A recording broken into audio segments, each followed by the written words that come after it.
Unity is strength. Make we reason. Make we talk. If we see corruption in any shape or form, we're going to highlight it. Make we talk.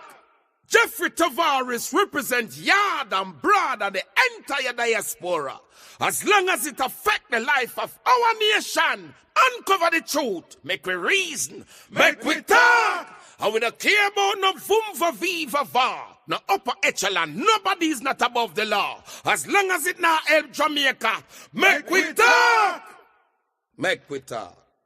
Unity is strength. Make we reason.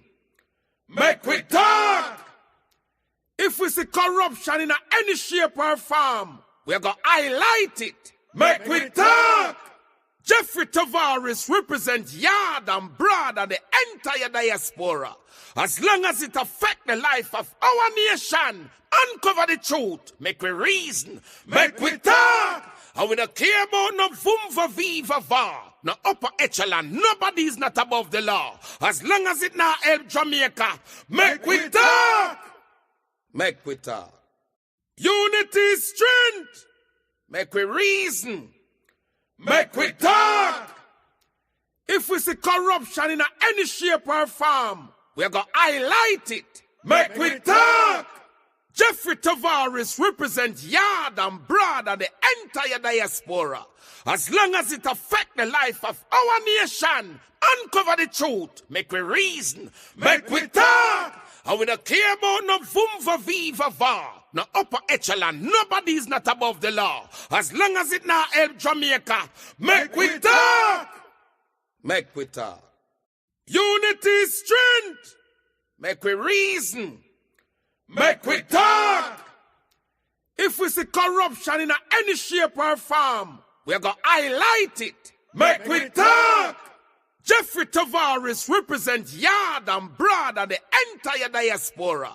As long as it affects the life of our nation, uncover the truth, make we reason, make we talk. And we don't care about no vumva viva va, no upper echelon, nobody is not above the law. As long as it not help Jamaica, make we talk. Make we talk. Unity is strength.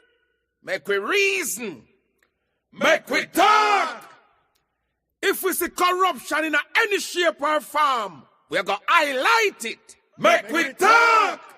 Jeffrey Tavares represents yard and broad and the entire diaspora. As long as it affects the life of our nation, uncover the truth, make we reason, make we talk. And we don't care about no vumva viva va, no upper echelon, nobody is not above the law. As long as it not help Jamaica, make we talk. Make we talk. Unity is strength. Make we reason. Make we talk. If we see corruption in any shape or form, we're going to highlight it. Make we talk. Jeffrey Tavares represents yard and broad and the entire diaspora. As long as it affects the life of our nation, uncover the truth, make we reason, make we talk. And we don't care about no vumva viva va, no upper echelon, nobody is not above the law. As long as it not help Jamaica, make we talk. Make we talk. Unity is strength. Make we reason. Make we talk. If we see corruption in any shape or form, we're going to highlight it. Make we talk. Jeffrey Tavares represents yard and broad and the entire diaspora. As long as it affects the life of our nation, uncover the truth, make we reason, make we talk. And we don't care about no vumva viva va, no upper echelon, nobody is not above the law. As long as it not help Jamaica, make we talk. Make we talk. Unity is strength. Make we reason.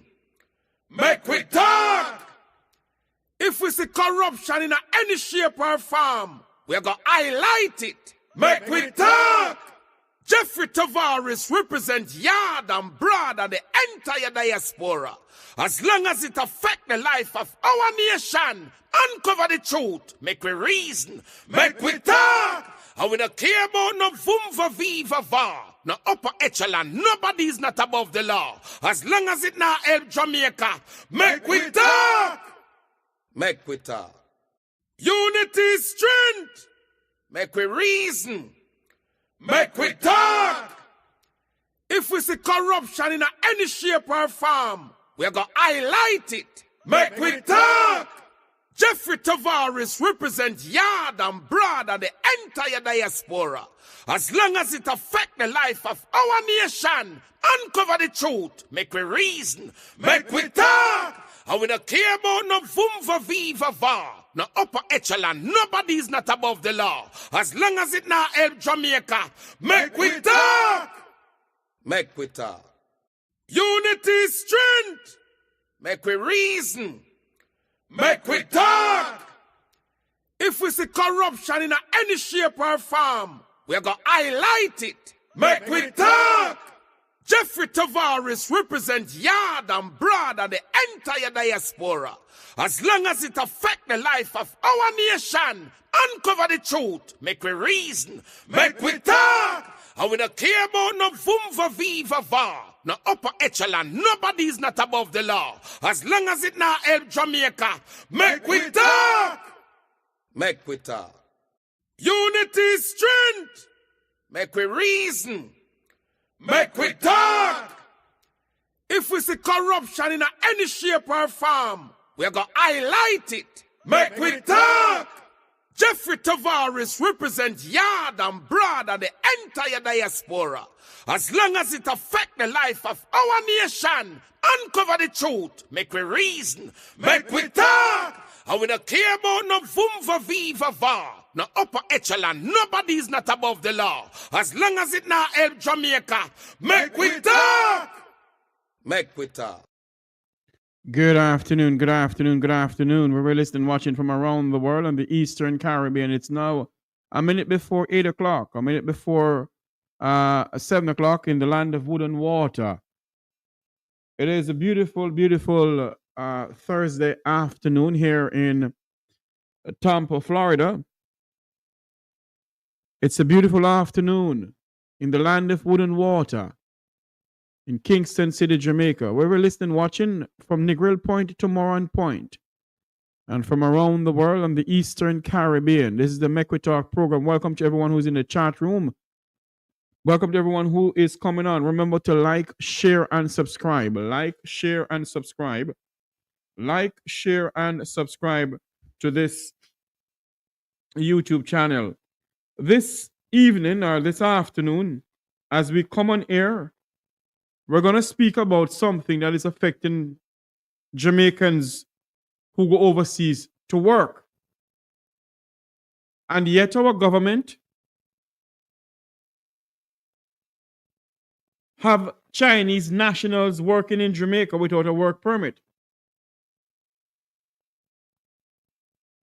I know for a fact that if Jamaicans should go to the Cayman Islands, and I use the Cayman Islands as an example, because I've lived in Cayman for many years. Before you even leave Jamaica, in some cases, your work permit is put in the Cayman Islands. And if there's Caymanians, first and all, let me make this clear. First and all, for instance, saying you're working with a company, it's a Tortuga rum company, and you want to you apply for the job as a baker. Tortuga Rum Company has to put in a work permit. And before they do so, they have to put in the job, that they have to advertise a job in the Caymanian Compass. If nobody apply, if no Caymanian apply for the job, then and only then, they can send in the relevant paperwork to immigration and prove to immigration that no Caymanians have applied for the job. How it happened, how it works in Jamaica, I don't know. But what I can say so far is that we're going to speak about it, I'm going to have Head Boy come on this evening and we're going to speak about it. Because it cannot be. Yes, the mechanics are needed in Jamaica. Yes, our Jamaican mechanics, them act as if them treat people bad. You see? They treat people bad. But the fact of the matter is, you cannot have foreign nationals in your country without a viable work permit. If you're in the Cayman Islands, you're working as a gardener, you have to work as a gardener. Now I've been listening to the news. I'm going to play some news clipping also. That some of the Chinese national, the work permit state they must work at a haberdashery. A haberdashery means a wholesale. Now 10 of these Chinese national who is at the auto parts place. The auto parts place in Kingston, where they're working. They don't have any work permit. Come on, people, share up this live feed. Share up this live feed as you can. As you come on in, touch the like button and share up this live feed. Share up this live feed. We need to hear, people need to hear what is going on in this country. Share up this live feed. Because we need some answers from our government. And when I said we need some answers, we need some serious answers from our government. Share up this live feed. We only have 79 people on. Share it up.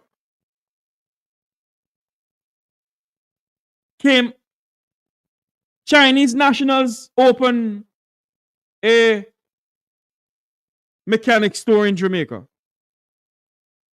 Now tell me something now. And the question was asked of the Minister of Labor a short while ago. Would he allow or would he grant work permits for Chinese nationals to work as mechanics while Jamaicans are mechanics? They have mechanics all over the country. Yes, as I said before, there are some mechanics who believe they must go around and rob people, and some of them not easy. But when you listen to what is going on, they have no work permit. They are not authorized to work in the country. So hold on there. In Cayman, if you come into the country and they give you a certain time to stay in the country, if you overstay, immigration look for you and kick you out.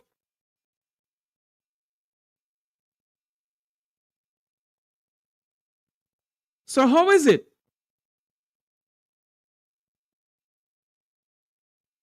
that these Chinese nationals are working in Jamaica without a work permit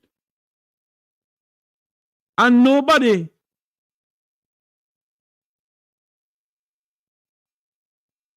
question or come down on them? Somebody leak this to the news media, that the Chinese mechanics who are working in Jamaica has no viable work permit to be working in the country.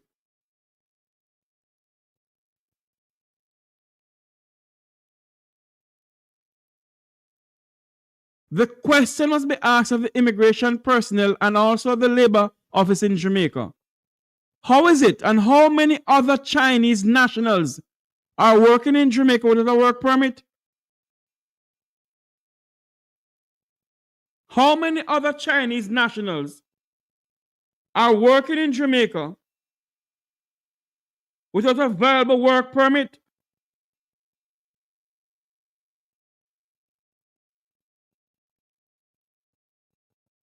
And is there anybody coming down on them? Now, this auto mechanic place, I hear they store them their own. One in Kingston, one must be somewhere in St. Ann. On a highway in St. Ann. Now, the questions must be asked. The one in Kingston, the KSMC give them the approval to build that. It has to be done by that way. I get to understand that the Chinese mechanic shop is registered and everything.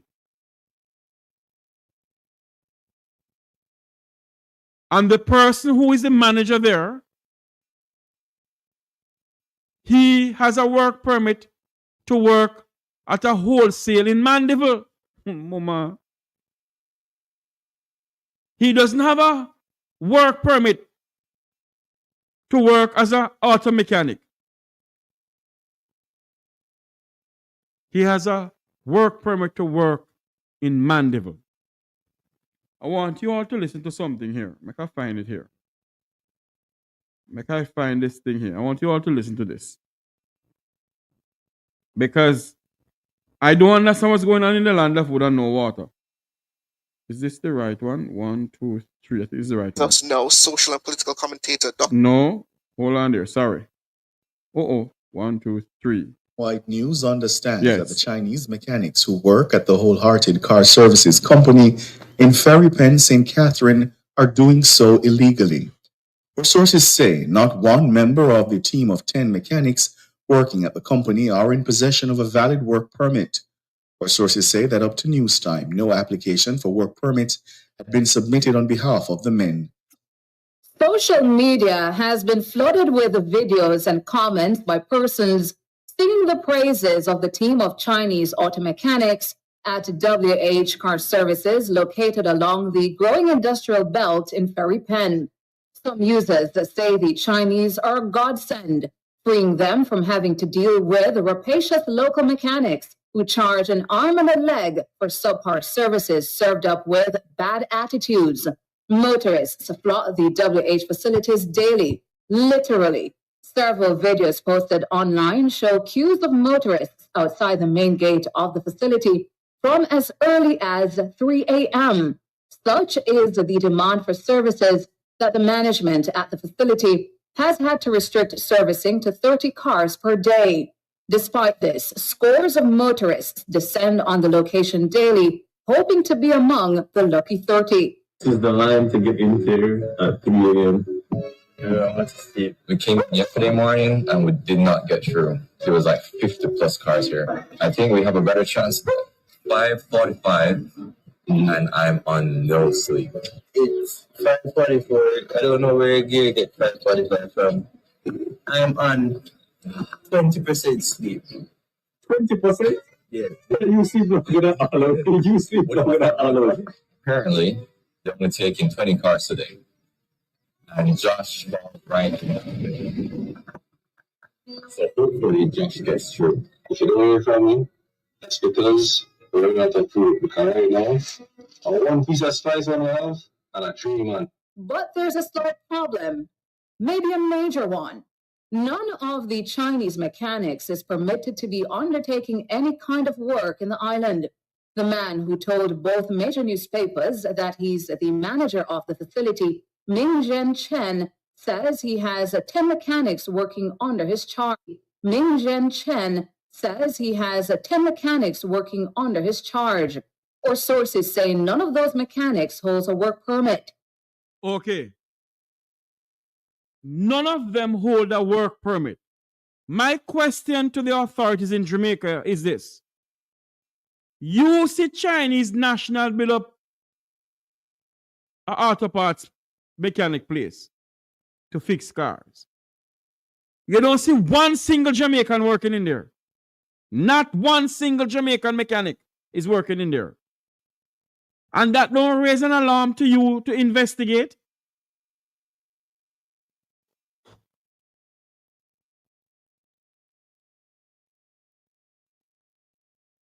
That don't raise any alarm for you to investigate. Good night, Chris. But if Jamaicans, I bet you any money, no Jamaican national can go to Beijing and work without a work permit. No Jamaican national can go to Beijing and work without a work permit.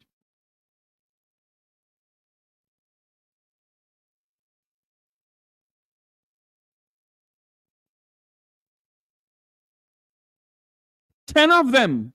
And how many other Chinese nationals are working in Jamaica with a work permit?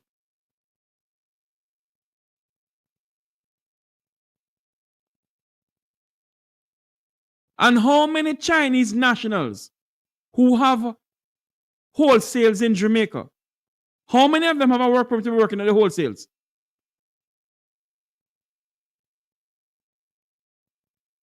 This is something that we need to. Our government are not for the people of our country. There is laws, and there is laws we have to abide by. And you're telling me that not one of the Chinese national, 10 of them, don't have any work permit, yet they're working in Jamaica? My friend, head boy, coming on. Head boy, good night to you, my friend. Hello, good evening. Good evening. You hear me loud and clear? Loud and clear, from Negril Point to Moran Point to Galena Point. And if you add another point, you then get Rocky Point. Yes, on all the bays, all the buff bays. I am a lover of Buff Bay, you know. Remember you're on air, you have to be careful you speak those things. No, I'm referring to Buff Bay, the village up there in West Portland. Oh, okay. Head boy, welcome to the program. I don't know if you can still hear what I was just playing. Let me just see if I can play it back over, make you hear it. I want you to listen to this.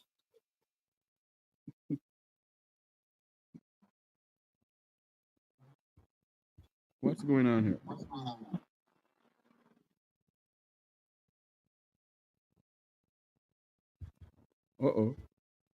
Hold on for me, head boy. Apparently, because head boy, hang up a minute for me. I'm gonna bring him back in. White News understands that the Okay, hold on. Let me go back for head boy here now.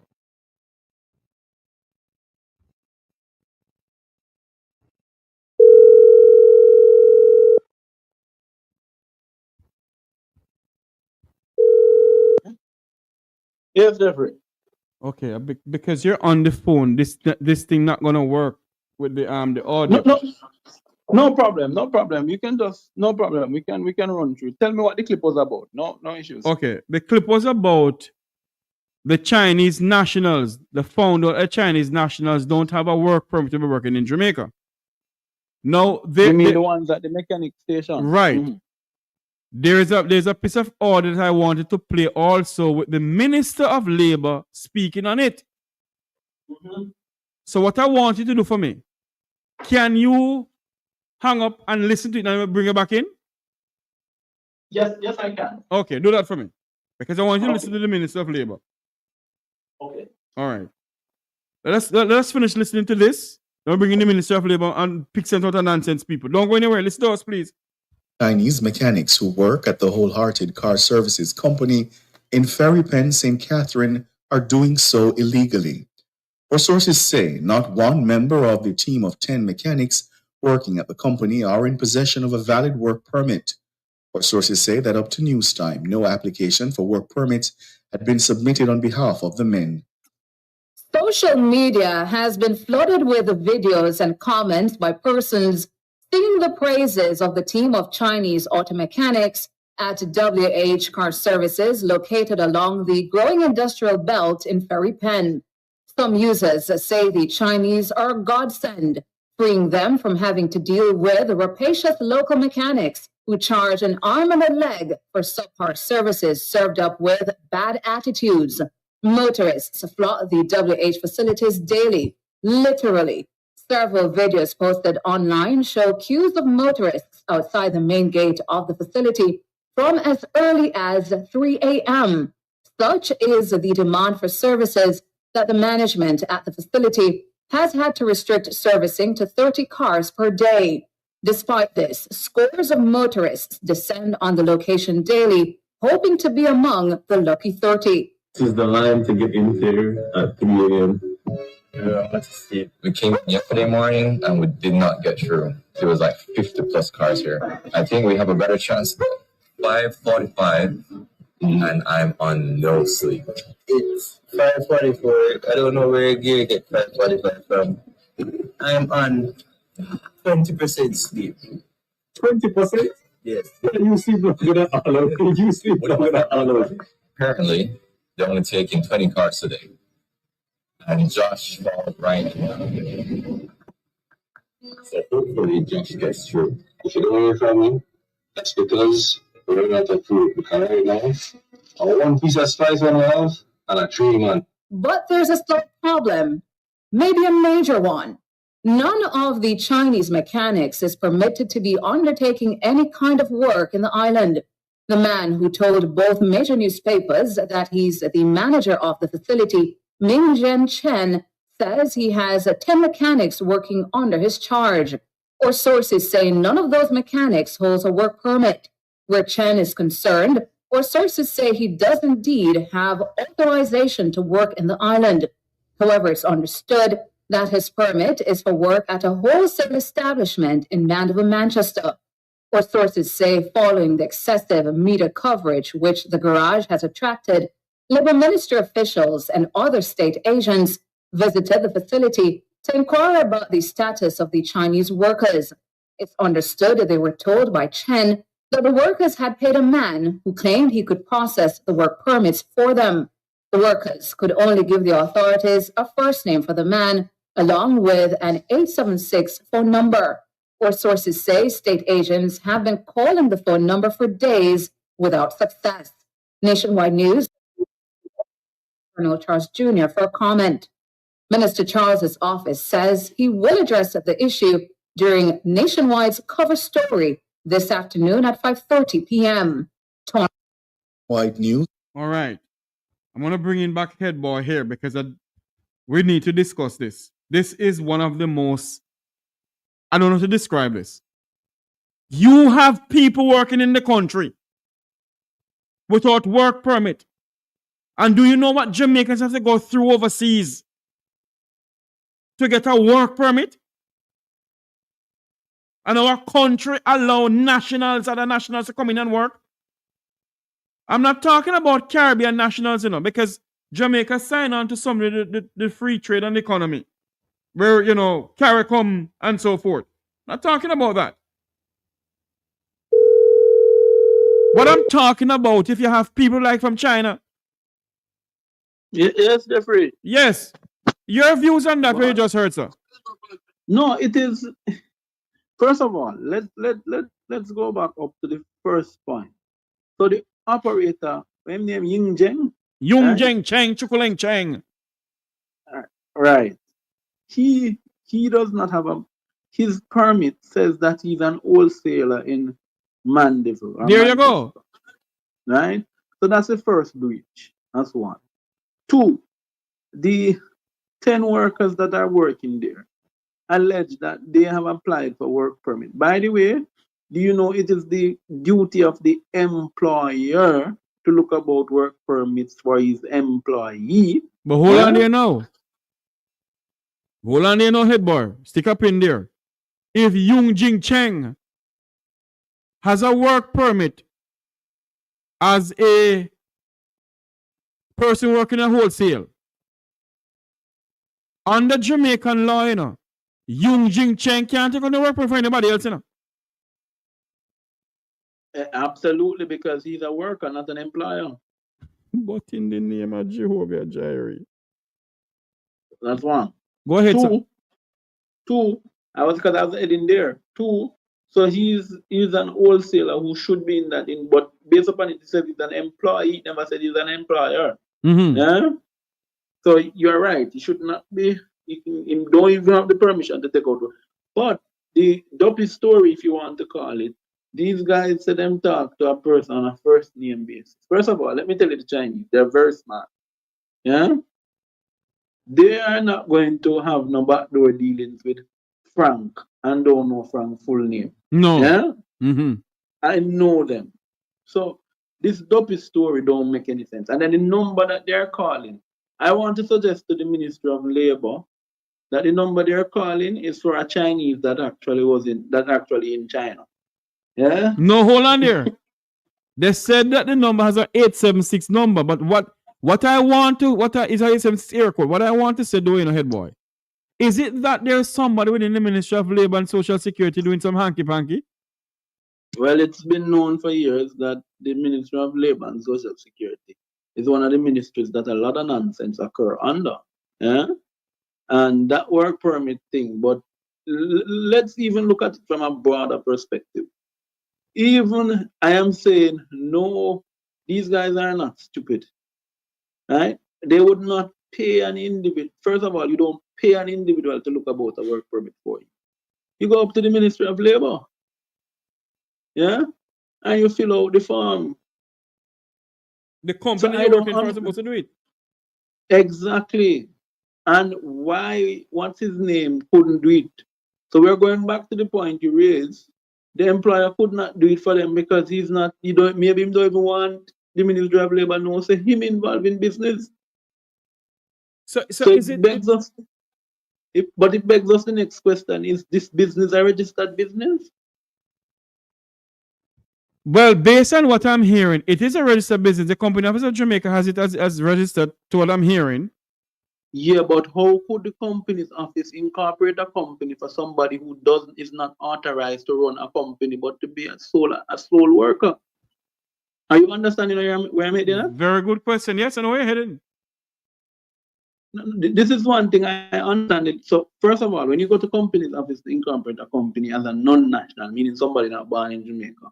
Now we're not even talking about CARICOM nationals, no, right? Or Commonwealth nationals. We're talking about Chinese nationals. They have to go through a rigorous process. One of the rigorous process is that the first thing must be determined is their status. Yeah. Mm-hmm. So once again, can we have a? But it's not surprising because a lot of these Chinese have incorporated companies and have never been to Jamaica when they incorporated a company. Yeah. So we are on to something, Company's Office and the Ministry of Labor needs to come and give a fulsome declaration on this matter, not just the Ministry of Labor. Because how it is that this man's work permit says he is an employee of a supermarket or wholesaler in Mandeville, Manchester, but he's now a business owner. And not only that too, head boy. How does the Ministry of Labor go about issuing work permit? Because when you're in the Cayman Islands, and I know for a fact because I used to help hand in work permits on the behalf of the person who was working for in Cayman, and everybody who I was working for anyway. When you're issuing work permit for say in Cayman, if there's a Caymanian who can do accounting, the Ministry of Labor in Cayman will never grant that work permit because there's a Caymanian there who can do it. Well, let me tell you. Hold on from head boy. I'm telling you the process. I'm telling you because both of us have the same system. Yes. So what happens in Cayman occurs in some parts of the Eastern Caribbean. For example, if you are going to, there has to be a gazette. So the position that you're advertising, it has to be advertised in the paper for at least 3 to 4 weeks. Right. Yeah. Then you go through the 3 to 4 weeks of filling. If somebody locally applies, then automatically the position no longer advertised after the first or 2 weeks. Right. Once that vacancy still exists, then is where the Ministry of Labor now kicks in. But they don't call them the Ministry of Labor because most instances national security that approves work permits in these countries. So what happened is that they kick in now, the national security or the work permit part of the government kicks in now, and then they say to the employer, you can now source your labor, come with it, and you can now go, Jeffrey, with the documentation for the Cayman. Yeah? Mm. So that's exactly what is done. And then they don't source labor internally. So it is only advertisement. The person has to be off island. Yeah? Mm-hmm. And they have to come a rigorous process. You have to come through with your medical. You have to come through with your criminal history. A lot of these Chinese, we don't even have a criminal record on them because we can't read Chinese. Because I know you have. You're correct. Because when I went to Cayman to work, I had to come back to Jamaica for a police record from the authorities here in Jamaica. And it could not be open. It had to be sealed. Yes. So I am telling you, I know the process. I've done it for a lot of workers myself. I know the process. I've helped people who have been looking work permit. So I know the process. And it's this, remember, the British Commonwealth has a similar process when it deals with comes on to labor and work permits. What is wrong in Jamaica is that the Ministry of Labor needs to explain to us, right, over the period of time, why hasn't there been that practice in Jamaica to advertise positions before they fill them by the China? By the way, you have construction workers on China that has been brought in by China Harbour Engineering Company to merely just do what you call it, to do work, just basic construction work, masonry work. So hold on there for me now, head boy. You're saying to me that China, China, what's your name again? China what? China Harbour Engineering Company. Yes, China Harbour Engineering Company is owned by the Chinese government. It's a communist government. Mm-hmm. They bring in people while Jamaicans who don't, they can mix smarter. Yet the Prime Minister is saying that unemployment has gone up to the lowest it's ever been in the history of this country. But because nobody's looking for work. Something is going to be low. If you have 400 people line up in a line, if 400 bread available, Jeffrey, and only 100 people take it up, what you're going to say is, boys, less people hungry. That's how you're going to say it. But that does not mean poverty. It means maybe the availability or the ability of those persons to move from where they are to come and access the service. So there's a difference between accessibility and availability. Yeah? Right. And what is happening now with this labor, and I don't want to shift too much, but with the labor issue, is that the Ministry of Labor needs to say to the country how it is that China Harbour Engineering is getting work permits approved for these things and not just China Harbour Engineering, other Chinese firms that operate in Jamaica. Is it? But the question must be asked, because I know for a fact in Cayman, there are certain things that cannot be. It can't happen in a Cayman. And Jamaica is a loose Lego beast country. Why you have all of these things coming into Jamaica and nothing is being done? There is somebody benefiting. And let me go back to the Ministry of Labor and Social Security. What make it, and let me tell you, tonight I'm going to just talk it as it is, Racha and Nokia. Yeah? Why you think you see certain persons have interest in going to the Ministry of Labor and Social Security? Don't you realize the man who sits at Labor and Social Security now, his father was there? That's been the most steady ministry he has been at since he has been in government. Yeah? Let me tell you something. There are certain ministries that are known as the hustling ministry. Yeah? You can hustle the farm work card. That's why a councillor down in Manchester Southern was being accused of selling farm work card. It's alleged. I know we say so, we don't know it, but I saw them at labor rights, so you know. Yeah? The Ministry of Labor and Social Security has become a hustling ground. That's why the only place where a minister ever get locked up is for Ministry of Labor and Social Security. Jag Smith for selling for thieving farm up money. Yeah? So if you understand the history of that ministry, it is one of the ministries that if you don't monitor it properly, yeah, I can tell you what's happening right here now. Minister Charles need to come and say if these allegations are true. Now, what is happening at the Ministry of Labor and Social Security? Building stamps. Yeah, you hear me say? Building stamp. Now, if anybody know a building stamp, means the government give you a voucher to go to a hardware. Right? In the Auditor General's audit of that ministry, building stamps were being issued to persons who their houses were in immaculate condition. But here, how the trick work now, Jeffrey? You get a building stamp, you go to the hardware. You say to the hardware man, hey, me not buy nothing, you know. But 20 in this fear, just give me the 70. Yeah? It is wrong. Because what it is happening is that Miss Mary down in Balaclava, right? Or Mass Joe down in Middle Quarters. Yes. Who has been battered by Beryl, because most of St. Elizabeth has not recovered from that storm, you know. I know. They have not gotten any assistance, both in southern and northern St. Elizabeth. So southeast, southwest, northwest, and northeast. Many of them have not gotten any support. And what is happening in that part of St. Elizabeth? The Ministry of Labor and Social Security is issuing more building stamps to St. Thomas Eastern, which should be a conflict of interest because the minister is giving more building stamps in St. Thomas Eastern than he's given in Northeast St. Elizabeth. And not That only was that, more battered. Not only that, head boy. We must ask the Prime Minister and the Minister of Local Government.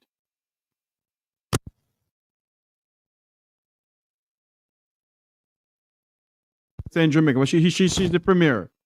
Miss Juliana, who I know very well, came to Jamaica with former Premier Makiva Bush and others, gave a donation to Jamaica for the people of St. Elizabeth. What happened to that money? If I am wrong, if she never gave it to the people of St. Elizabeth, somebody can correct me on that. But what happened to the money? No, she said it was for the recovery effort for St. Elizabeth. She specified what it was. Because remember, in her giving the money, she explained that she knows the Treasure Beach area very well. Because Caymanians used to come to Treasure Beach to buy touch. Okay. Back in the days. So, but you see, Jeffrey, this is pointing to a broader, and I don't want to stray from the topic, but really and truly, when you look at it, the Minister of Labor and Social Security, for example, when the local government elections were on the other day, in the midst of the election, there was a vehicle parked up on the road going down to where the bauxite factory is in, where Jamalco is. Yes? Parked up distributing fertilizers. These were fertilizers that came to Jamaica for farmers, and they were just flinging the fertilizers, throwing them out like anything, Chickens and the same thing. When you talk about chicken grant, Ministry of Labor and Social Security again. They have a program that's called there's a program that you can, so they were giving it to part beneficiaries. Portia had actually gotten funds from the World Bank to give to part beneficiaries, to lower income persons, to take them off part and set up small businesses. So whether it's a little chicken shop, raising a chicken, growing agricultural produce, and them give you up to 150. Now they have moved it to 300,000. A lot of those grants are just being issued to people with no explanation, no accountability in the system. Man, we all have big foul coup from a long time in business getting $300,000 grants. Yeah? And this is the minister, who comes to say he's new and different. And, Pernell Charles, I say it every time, I know Pernell Charles, senior and junior, because I've campaigned against them in North Central Clarendon. There's no bad blood. But the truth be told is anything that comes, when it comes down to affecting the poor, Ministry of Labor is one of those ministries that I'm passionate about, right? You cannot, Ministry of Labor, if you run it the right way, you can impact people's life, Jeffrey. But you can really solve some issues, But the Ministry of Labor and Social Security that is in charge of work permit in this country, sir. It's a milking tree, sir. Because we're not going to show from the conversation we're having, But when you look on the PAT program, sir, the amount, I've been saying it for years, there's some hanky-panky going on within the PAT program. Money the thief up down there.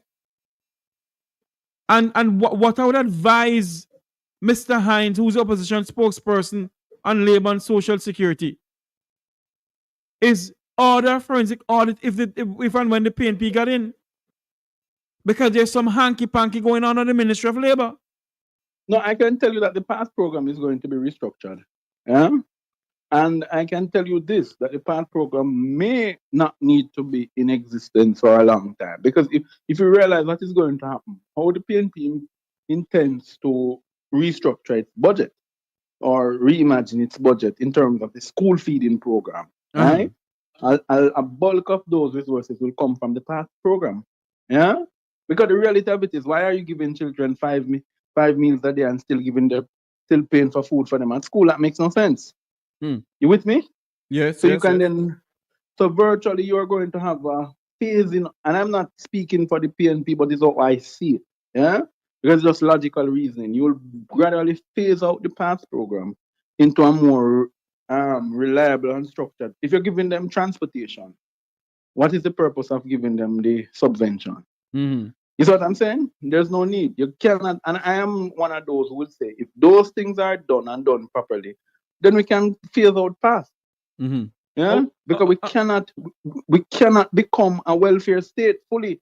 Let me tell you, I'm a socialist, unrepentant. I believe in supporting the poor, but the poor must also support them. You must give hands up. Yeah, you must give people a hands up, not a hands down. Head boy, I want to ask you this question though. Is it that the Chinese national realize that some people in politics in this country have Chinese national work without a work permit in their company why they decide to do something like this though? Let me say this, and it is alleged. There are certain persons in Jamaica who have close ties to the Chinese. In the West, it is alleged that the General Secretary of the Jamaica Labour Party has very good relationship with the Chinese. You realize that Chinese firm is building a big 27-story building down there? By the way, that Chinese firm call it the building Pinnacle. I heard about it. No, by the way, let's be frank. How could they name their company Pinnacle or their building Pinnacle when Pinnacle should be a treasure, a historical treasure for Jamaica, because Pinnacle was where Rastafarians were beaten. You with me? Yes, go ahead, man. Loud and clear. And Horace Chang, who is close to these developers. By the way, one of the developers is the deputy chairman of the Montego Bay business thing. I think he might know, but the man can hardly speak English. And but he is what? the president of the Montego Bay Chamber of Commerce. What? Our vice president. Ying Sing Lee. Check it out, anybody from Mobile. He's what? The vice president of the Montego Bay Chamber of Commerce? I hear the man talk before, Jeffrey. When me hear the man talk, I say, hold on. Who this man here? I want to say good evening to you. Me want to tell you, because he can't remember now. A lot of these Chinese don't know to speak English, but it's easier for them to speak patois. Huh? So when he speaks publicly in patois. So let me ask you a question, head boy. You're saying to me, one of these days, me talk it already, you know, we don't get up one of these days, and see a Chinese flag flying over Jamaica House and King's House and the Parliament of Jamaica. And let me tell you, like Marcus Garvey said, heads will roll. Yeah? Because if you can have a Chinese national as either the president for the Montego Bay Chamber of Commerce or the VP for the Montego Bay Chamber of Commerce, so there's something wrong. That is why these Chinese decide so them not get no work permit. They can't work free in this country. I'm sending it to you right now so your listeners can see that when we talk, we're not making up stories, yeah? And it's also stated that Jamaica has issued how many work permits? 4,000 something, and all to Chinese.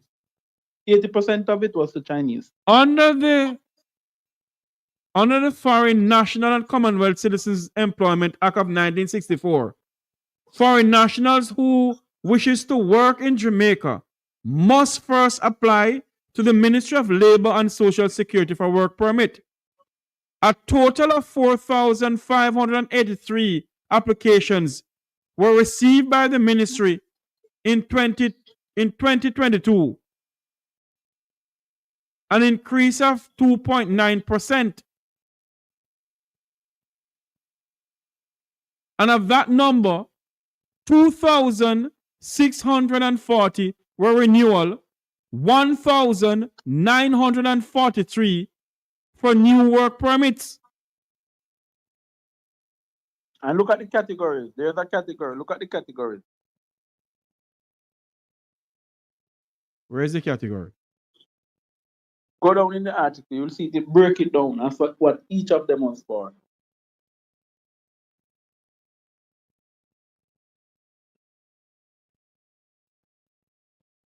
Work permit for persons of Asian descent of 1,482. That's 37%. That's what you're talking about? Yes. Okay, hold on there now.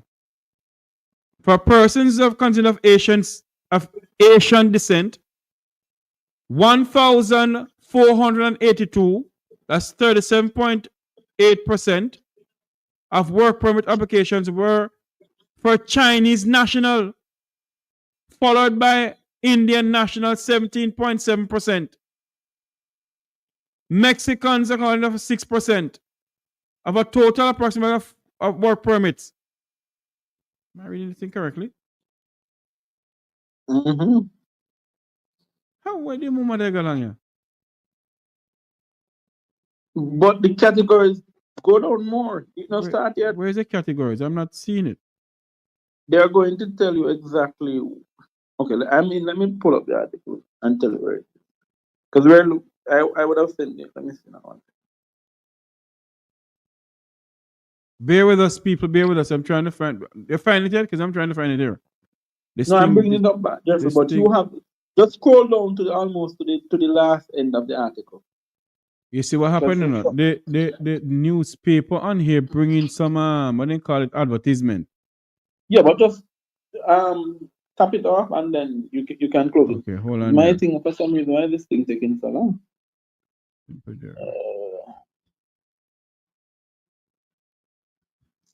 No, that's not what I wanted. That's not what I wanted. If you're just joining us, welcome to the program. Hold on for me in the. Okay, I have it up now. Go ahead, because I'm trying to scroll this thing down. Go ahead. All right, so it says in that number of the 2046, right, which is for the Chinese, 2,640 were renewals and the 1,943 were new work permits. Right. So it means 1,943 was actually added. Now, when you look, I'm down to the bottom. Let's break it down. It gives the categories now. It says the data indicated that work permit approvals were concentrated mainly in the following industries: wholesale, retail, trade, and repair of motor vehicle and equipment. 1,690. Hold on there. Read it again. The data indicated that work permit approvals were concentrated mainly in the following industries: wholesale and retail trade, / repair of motor vehicle and equipment. Stop this, sir. 1,692. Stop this, sir. So that is to show you that the Ministry of Labor has issued work permit to people who from Chinese nationals who does auto mechanic. Absolutely. And it goes further. It goes further. But we're going to go in the other one, then we'll go right back to that. 500 accommodation and food services, 599. Yeah? Mm-hmm. Construction, 516. And these are not managers, by the way, okay? And agriculture and forestry / fishing, 281. Now tell me something now. Tell me something now, head boy.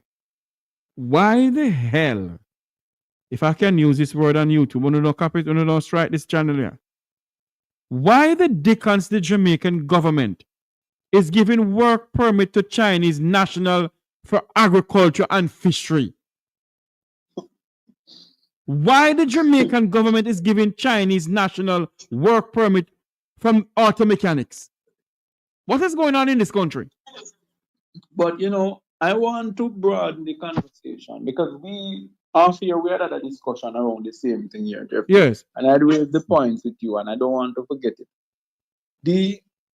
The German automotive school, more commonly referred to as JAGA, which is located at 80-something Maxwell Avenue. Right. Yeah? Right beside the children's home. Yeah? That school was a gift from the German government when D.K. Duncan was member of parliament for that seat after he handed it over to Peter Phillips. Mm-hmm. Yeah? And that was one of the schools that D.K. Duncan opened in the 70s, 80s. Yeah? Early 70s, late 80s. No, I mean late 70s, early 80s. Early 80s, yes. It was operational by 1980. Yeah? When you look at the German Automotive School, in 2013, when Garnet Roper was chairman of the JUTC had a problem with a lot of them. You remember them Volvo buses? Yeah, man, the old older Volvo buses, ones, yes. we call them the articulated buses. Right. Yeah? Mm-hmm. Those buses were given a lot of trouble. A lot of them were out of Brazil. The initial ones were from Brazil. They send them to Brazil. Brazil said, we can't do nothing to them. We can't help you. So what the German Automotive School did was that they entered into an arrangement with the company now, Volvo, right? And they were able to train, offer the training at Jagas to mechanics to work on those buses. By the time those guys finish their courses at Jagas, in some instances it's 6 months, 9 months. Yeah. Mm-hmm. When they finished their courses at Jagas, they had employment right away at the JUTC waiting for them. After 1 year of employment at the JUTC, Canada sent for them. 120 of these mechanics were souped up one time. So what am I saying? I'm saying we don't have a shortage of skill set. Who is to be blamed for some of the challenges we're having right now? Is our trust NTA? Mm-hmm. Because instead of being an organization that is focused on skill development and skills training, our trust NTA is busy playing politics. Huh? We need to return the Artrus NTA to the days of a Burchell Whiteman and the days of a Maxine Henry Wilson, when the Artrus NTA had a mobile unit. Yeah? And they would go into the villages, Jeffrey, and they would look at people and say, okay, what is your skill area? Them go one place and say, I'll do the hairdresser. Them say, come in and make we certify you. Yeah? We need to have the Artrus NTA going on, for example, a mechanic. Check him. Okay, let's bring the Jagas, the German automotive instructor to come and look and see if we can bring you in to certify you. Yes. We need to get into, Jeffrey, you know how much of our people would even be those who stay back and those who go would have had some great opportunity. True. Yeah? We have to get into what the Artrus NTA was designed for, which is to certify people. Huh? And that is the challenge we're having. And so the Minister of Education or Miseducation, Daniel, you need to, Minister, what's her last name? Because sometimes I forget her. Dixon. Morris Dixon. Morris Dixon. She needs to come and say to the country how it is. Because Ministry of Education can't escape itself from this, because it is a growing shame. The next thing, our mechanics can't compete with these Chinese. Them don't have the, first of all, you see that mechanic fixing vehicles in Jamaica is a major problem. Yes. A lot of these guys don't have the capital to access the equipment that the Chinese have access to. No. And not only that, head boy, how is it how is that the government allow them to bring in all of these equipments? No, because they know, Jeffrey, let me tell you something. I keep on telling you, and I said it to somebody, and I said it somewhere, and somebody said, oh, I've been an hysteria. Right? I said, no issues. A lot of these Chinese are being wooed to come to Jamaica. After a while, they are married to Jamaicans, and what happens is that they are given the chance to vote. I want you to listen to something here before we go back to that. Listen to what the Minister of Labor and Social Security said on a radio this afternoon. As promised, he joins us now. Perennial Charles Jr. is the Minister of Labor and Social Security. Good afternoon, Minister. Good afternoon, gentlemen, and to all of your listeners. Thank you so much for joining us. So your people from the Labor Ministry have visited the location. What have they reported to you? So we had two teams visiting in recent times. Our work permit unit investigator and also our team from the OSH department that focuses on occupational safety and health. In terms of the OSH team, they were able to, in their findings, at least they report to me, to indicate that they haven't found any egregious breaches. However, they did have conversations with persons who they saw there. One person who identified themselves as a manager who appeared to be cooperative, and they have discussed taking the necessary steps to ensure that any member of the public who attends on that facility is protected, and that steps are taken to remedy any of the breaches that they did find. And so they're continuing their discussions with them in terms of any safety concerns.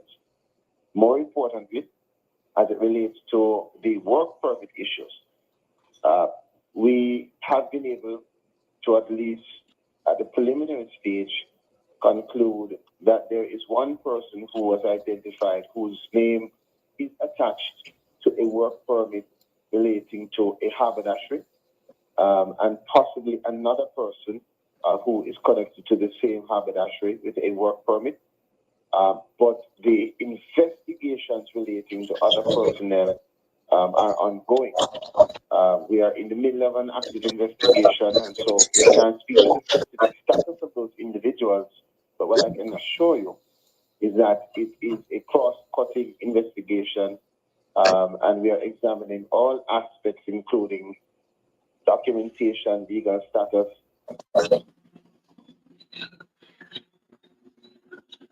Hold on there.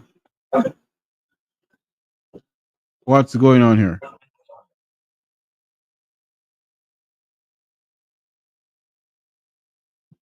Oh, Lord.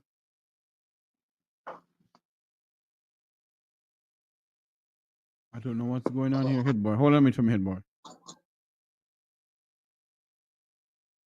Would be that until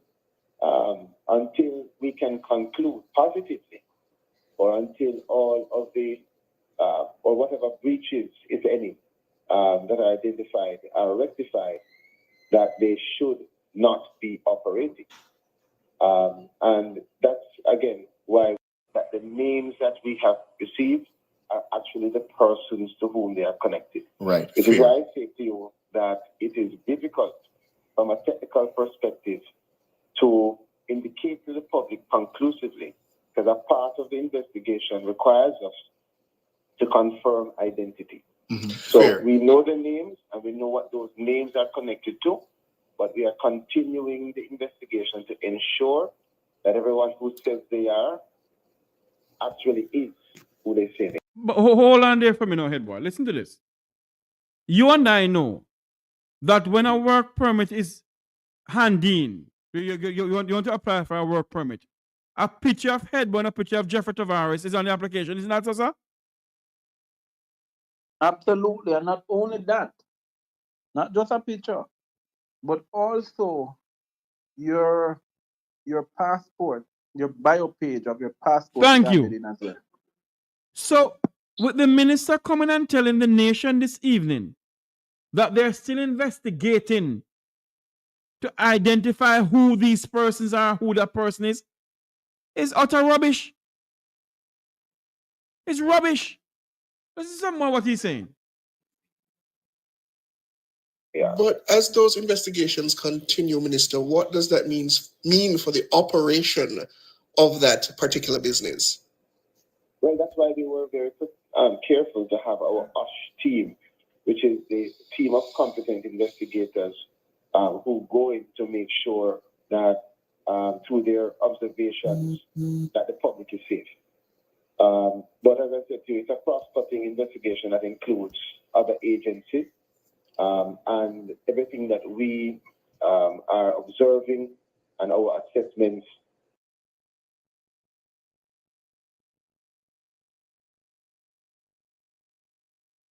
I don't know why this thing keep on stopping and playing. Hold on for me, head boy. I can tell you why it's stopping, because Colonel is lying through him teeth. His promise, he joins us now. We provide them with certain instructions.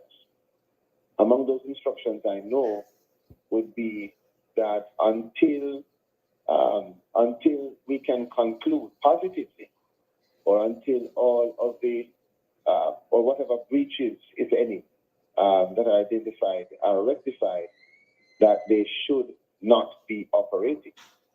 And that's, again, why we have to be very careful in our utterances, because we have to make sure that whatever is being done, whatever activity, is in compliance with the law. At the same time, we recognize that they have been operating, that there are many Jamaicans that have been, Hold on there for me. And Minister, hold on there for me, because I got a call from the Cayman Islands. You have to wait. Those who are calling us from the Cayman Islands, bear with us, please. We're going to take a call soon. Bear with us. Head boy, you and I know for a fact in the Cayman Islands, if this was going on, a cease and desist would have given to those operators that building long time. So why the minister chatting nonsense to the Jamaican people?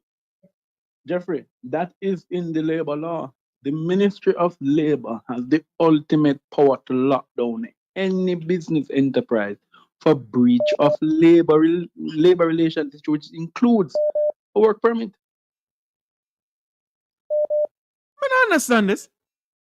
And the minister dancing around the bush. No, let me tell you something. Pernell is a lawyer, you know. Yeah? Who in claim him give up him big liar work in New York to come and serve Jamaica. But let me respond to Pernell. Yeah? Pernell, my good friend. Right? You know that what is going to happen after this week, those Chinese are going to call somebody at the Ministry of Labor, and an brown envelope is going to pass. Yeah? And they're going to receive pass. You're going to hear, oh no, the persons who were there were not actually working. Huh? And they were not in breach of the, because no, remember, I'm not right down here. You have to listen to what the minister say, you know.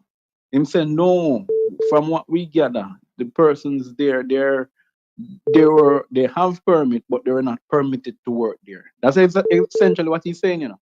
No, one person is allowed to work, but the other rest are not allowed to work because they don't have any work permit. Right.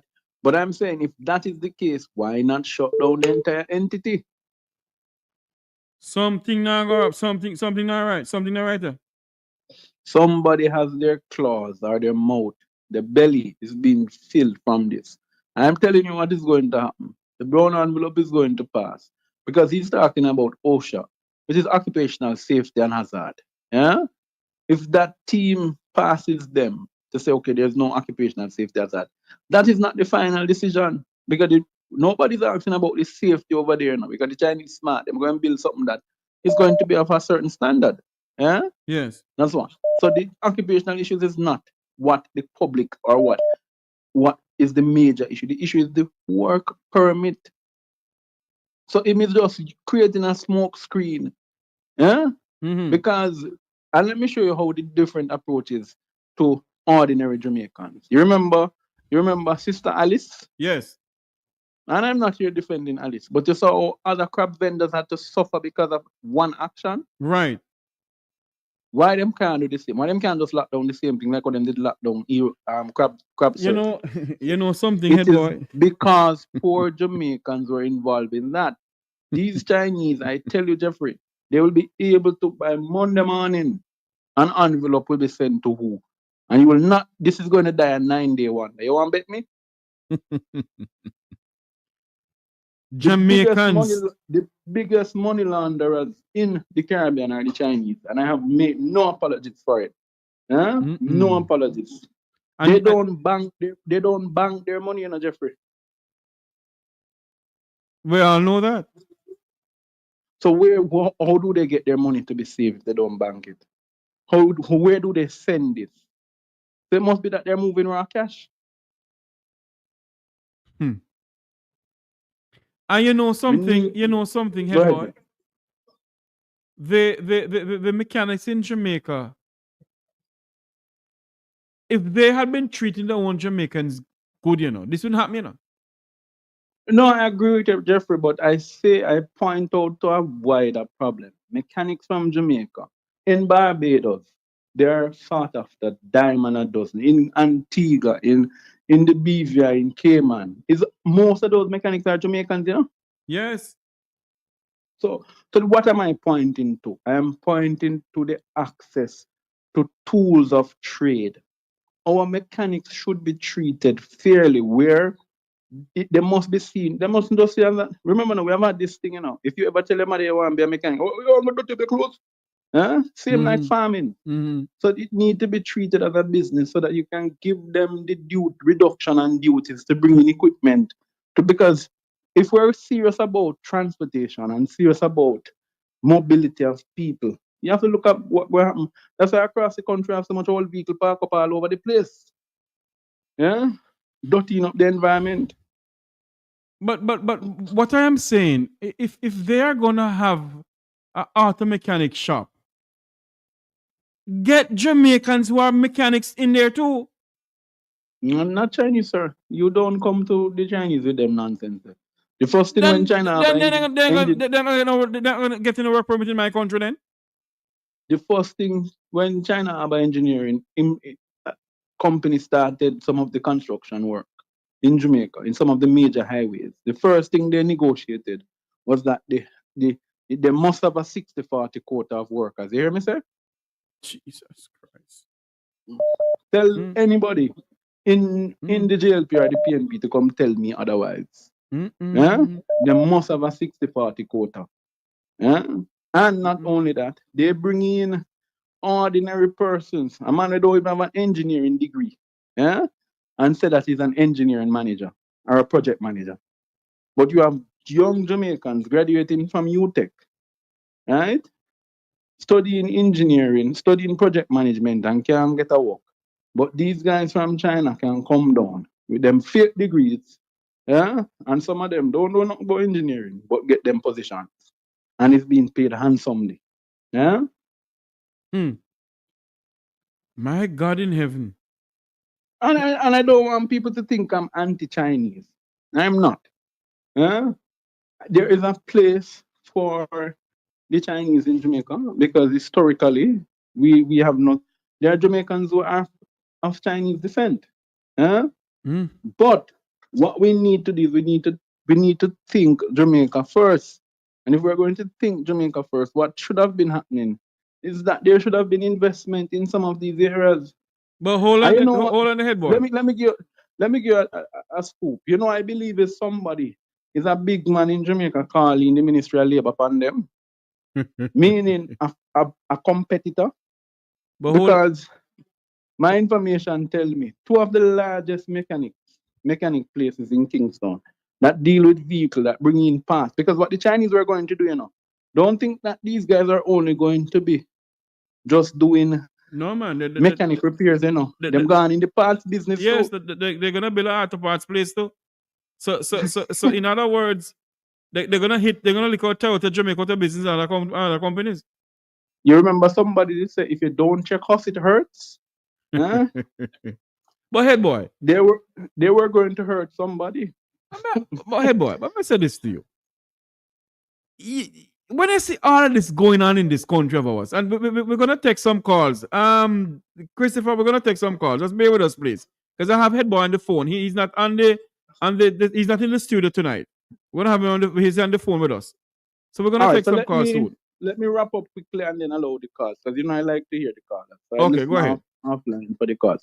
Right. So as I'm saying, Jeffrey, this is not much to do about nothing, but this was something that the underbelly, meaning the silent parts in Jamaica, the road, the streets, as the young people love to say, the streets set, or the streets attack set. They knew that this was happening a long time. So this is the chickens coming home to roost. And if it has happened right here in brawling daylight, meaning everybody can see, imagine at other establishments that these guys operate. Yeah. All I have to say is, if uno see by election there, because a lot of these Chinese have been given voters IDs based upon my information. Huh? Workers, PD workers, meaning poll agents and indoor agents for the parties, check these people's IDs. Because you're going to see a Chinese man turn up, same name, John Paul. Huh? But a person who has a work permit should not be allowed to vote in the country, sir. Jeffrey, I am telling you what is happening. A lot of them are marrying Jamaicans for the status because they don't want to go back home. Huh? Lord have If you mercy. if you are married to a Jamaican, you're automatically allowed. I think after 2 to 3 years, you can apply for your citizenship. What status you need when you have citizenship? So pretty You soon, understand? we don't hear the Parliament of Jamaica. They're going to know, but understand that they have friends in the parliaments already. They have descendants, people who claim to be Chinese descendants. Yeah? Remember you have the Chok and the Chang, you know. Huh?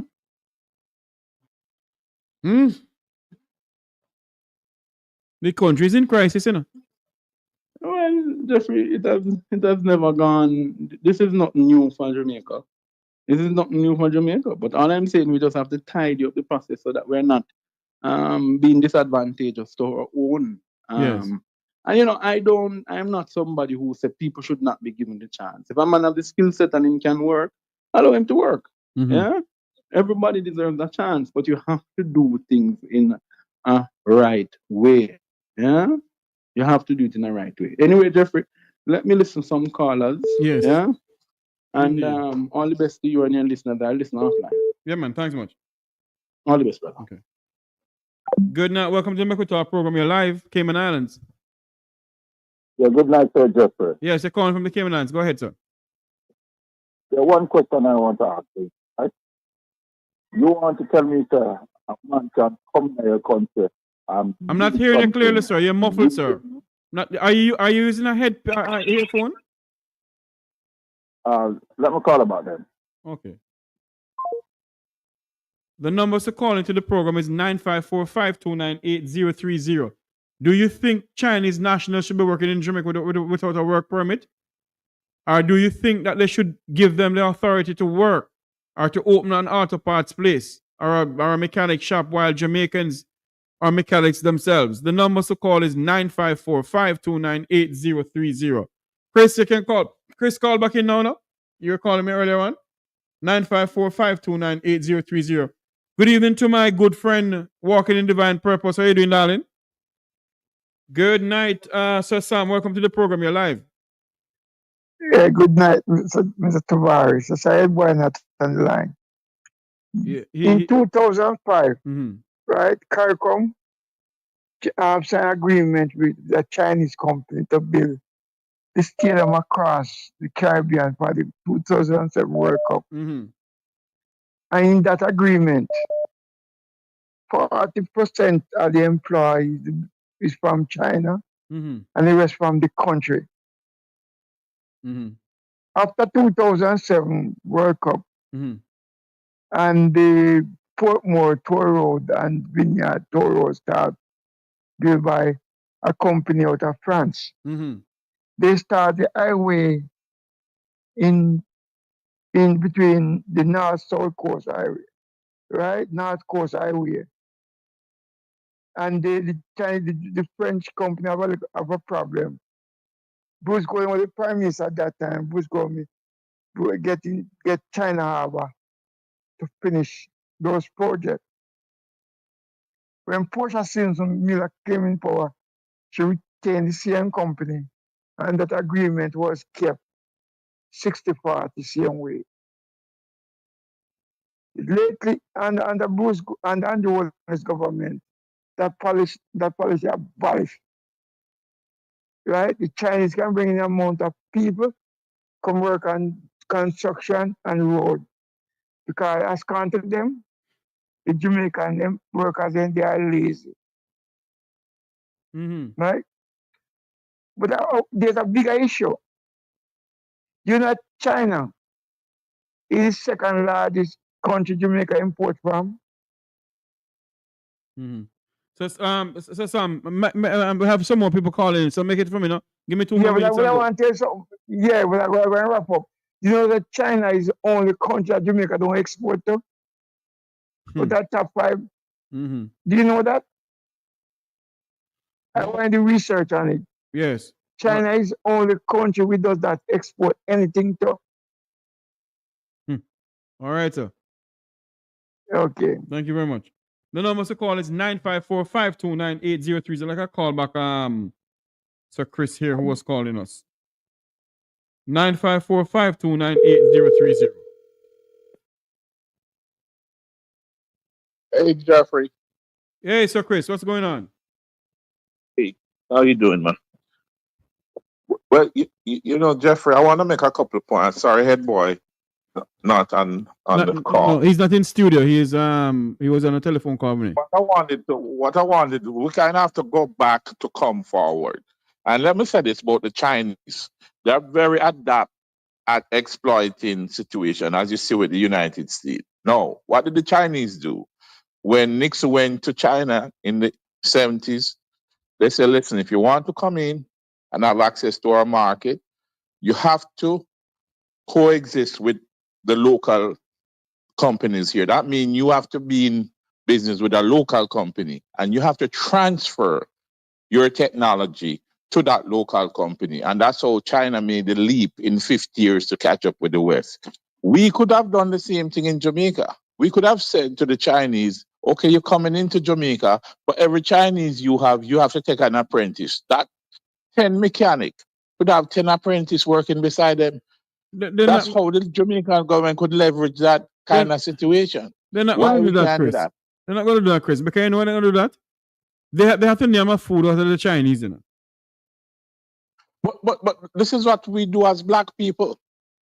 We do it all over the Caribbean. We do it in Africa. Everybody come and exploit black people. But it's not, we allow it. Mm-hmm. This is a thing where you could actually use it to build up your capacity as a country. These people have skill sets that you need. Mm-hmm. So you just like how the Chinese do to the European and the American, what is going to happen, you know, Jeffrey, is that now that the Chinese and the American is in this tariff war, the Chinese go and pivot more to countries like Jamaica to dump their excess goods and workers. We go and get swamped by the Chinese. This is just the tip of the iceberg. So if we don't have a plan, Jamaicans will become slaves in their own country. That's where we're headed. All right, my friend. All right? Yeah, man. I want to listen in. Yeah, man. Thanks so much. Good night. Welcome to Mek Wi Talk program. You're live. Where are you calling from? Yes, good night, Jeffrey. You're calling from Cayman. Yes, sir. Go ahead. Yeah, let me tell you Turn something. off what you have in the background. Hold on. You have something on in the background, sir? No, I don't think. You have me on speaker? No, because I'm inside the car. That's why.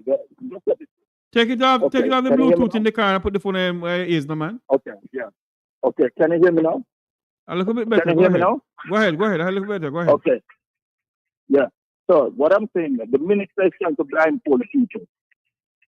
There's no way someone can come into your country and build an establishment like that, and you don't know. No. Hold on. In all fairness, the minister did not talk about the building, you know. The minister was talking about the work permit. Yeah, but what I'm saying to you now, someone must have known. The minister don't have to basically talk about the work permit. How can you start an establishment and the government? No, hold on, no, sir. Hold on. The minister was brought on the program to speak about the work permit. There's Chinese nationals who are working in Jamaica with a work permit in that establishment. What I'm saying to you is this. The building is being built. All right, and the building finished. The local government ministry or whatever, or the local government, the KSMC give him authority to build the building. They pass the building and whatever. We're talking about the work permit. How is it that they're working in the country with a work permit? That's what we're talking about. Okay, so we'll go to the work permit. You know that if in Cayman, they can find you contravene your work permit, you're immediately deported. You know that? Yeah, I used to live in Cayman for many years, so I know that. I used to send in permits too. Exactly. So when the minister is saying that he's going to check out these persons and whatever it is, it's just one bag of hullabaloo. The minister should order cease and desist and lock down the damn building. Exactly. That's what I'm saying. Okay, thanks. Thank you very much. 954-529-8030. What's your take on Chinese national working in Jamaica without a work permit? And Chinese national owning 2 mechanics shops to work on cars, while Jamaican mechanics are down there. What's your take on it? 954-529-8030. I know some taxi people. Let me call a good friend of mine. Hold on there, because if I can get a good friend of mine from the taxi fraternity, I'm going to call him and see if he can come on and speak to me. Hope I can get him. Hold on there. Hold on there for me. Here we go. Yes, here we go. Let's see if I can get him to ask him some questions about this. Don't know if he's going to answer the phone. My good friend, Sir Steve Hessin. Hopefully answer. I don't know if he's going to answer the phone pertaining to this. Yeah, that stop order should be put on it.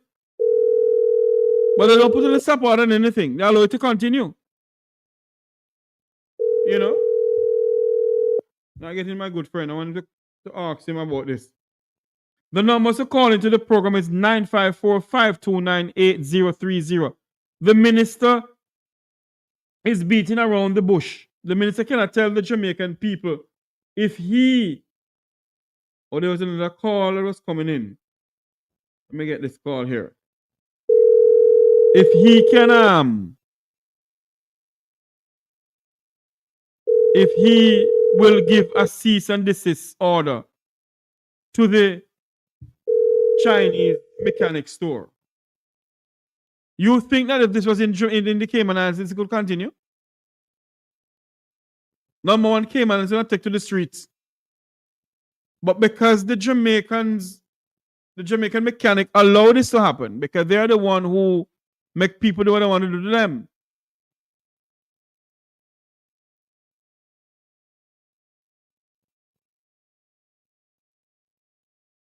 Of course. And the question must be asked of the minister. Are those Chinese national, are they in custody? Because if you are in Cayman Islands without a work permit, they'll lock you up. And send you back home the next day. So the question must be asked tonight of the Minister of Labor. Are those Chinese national, are they in custody? Because if it was Jamaican somewhere else, they'll lock up them behind a long time. So the question must be asked of the minister tonight. You said 10 Chinese nationals who have a work permit to work in Jamaica. Are they in custody? Huh? Is those Chinese nationals in custody?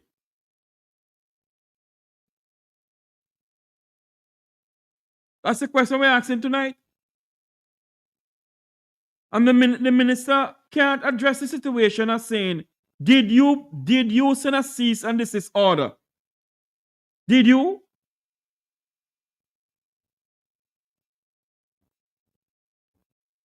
Hold on for me, please.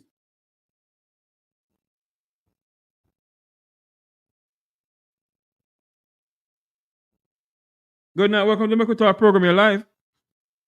Hi, Mr. Jeffrey. How are you doing? I'm doing good, sir, Doc. I am watching you, and actually your point of view on the Chinese in Jamaica and should they work without a working permit. Mm-hmm. You know what's the main question? Mm-hmm. What people should inquire? How did they enter into the country? How did they get into the country? because there is way more behind the story than what is being seen. Because first of all, did they come in as tourists or did they come in as workers? How did they reach to this point? Because I don't know. There is no way they swim exactly. So it's not about the working permit. The key thing is that how did they enter the country? And under what grounds did they enter the country under? That's the question. You know, hold on for me, caller. A lot of people keep on saying that people are working in the United States without whatever. American laws are different from Jamaican laws. Yes, I get it, but hold on, no. Hold on for me, sir. I'm not talking about it. I'm just saying something here. American laws are different from Jamaican law. American immigration policies are different from Jamaican immigration policies. And when you see, you cannot compare Jamaica with the United States. America have 50-something states. Jamaica is like a 2x4 country, can hold in one state in America 11 times. Go ahead, you cannot compare it. But if you're in America and you're working in America, you either go on a working visa or a visiting visa.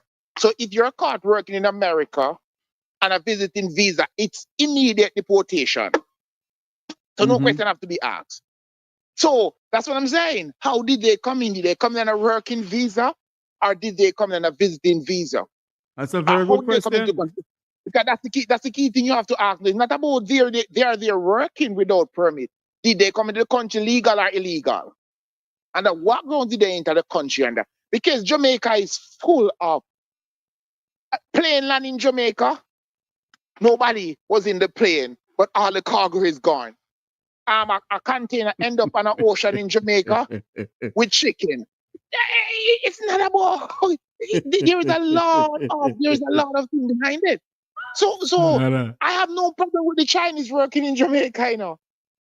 I have no problem with China because Jamaica is running away from Jamaica. So if somebody is running to Jamaica, hi to them. They have more courage. No. Hold on for me. Hold on for me, Doc. Hold on for me, Doc. Yeah. I have no problem with them working in Jamaica. What I have a problem with, they're breaking the law of the land. And Jamaicans, hold on for me. And Jamaicans cannot go to Beijing and break the law of Xi Jinping and Xi Jinping. They'll be locked up. But let me ask you something. Who's the head of state of Jamaica? You don't know who the head of state of Jamaica is? Just because it's a broken law, who have broke more law than that prime minister there? Like, where's the example?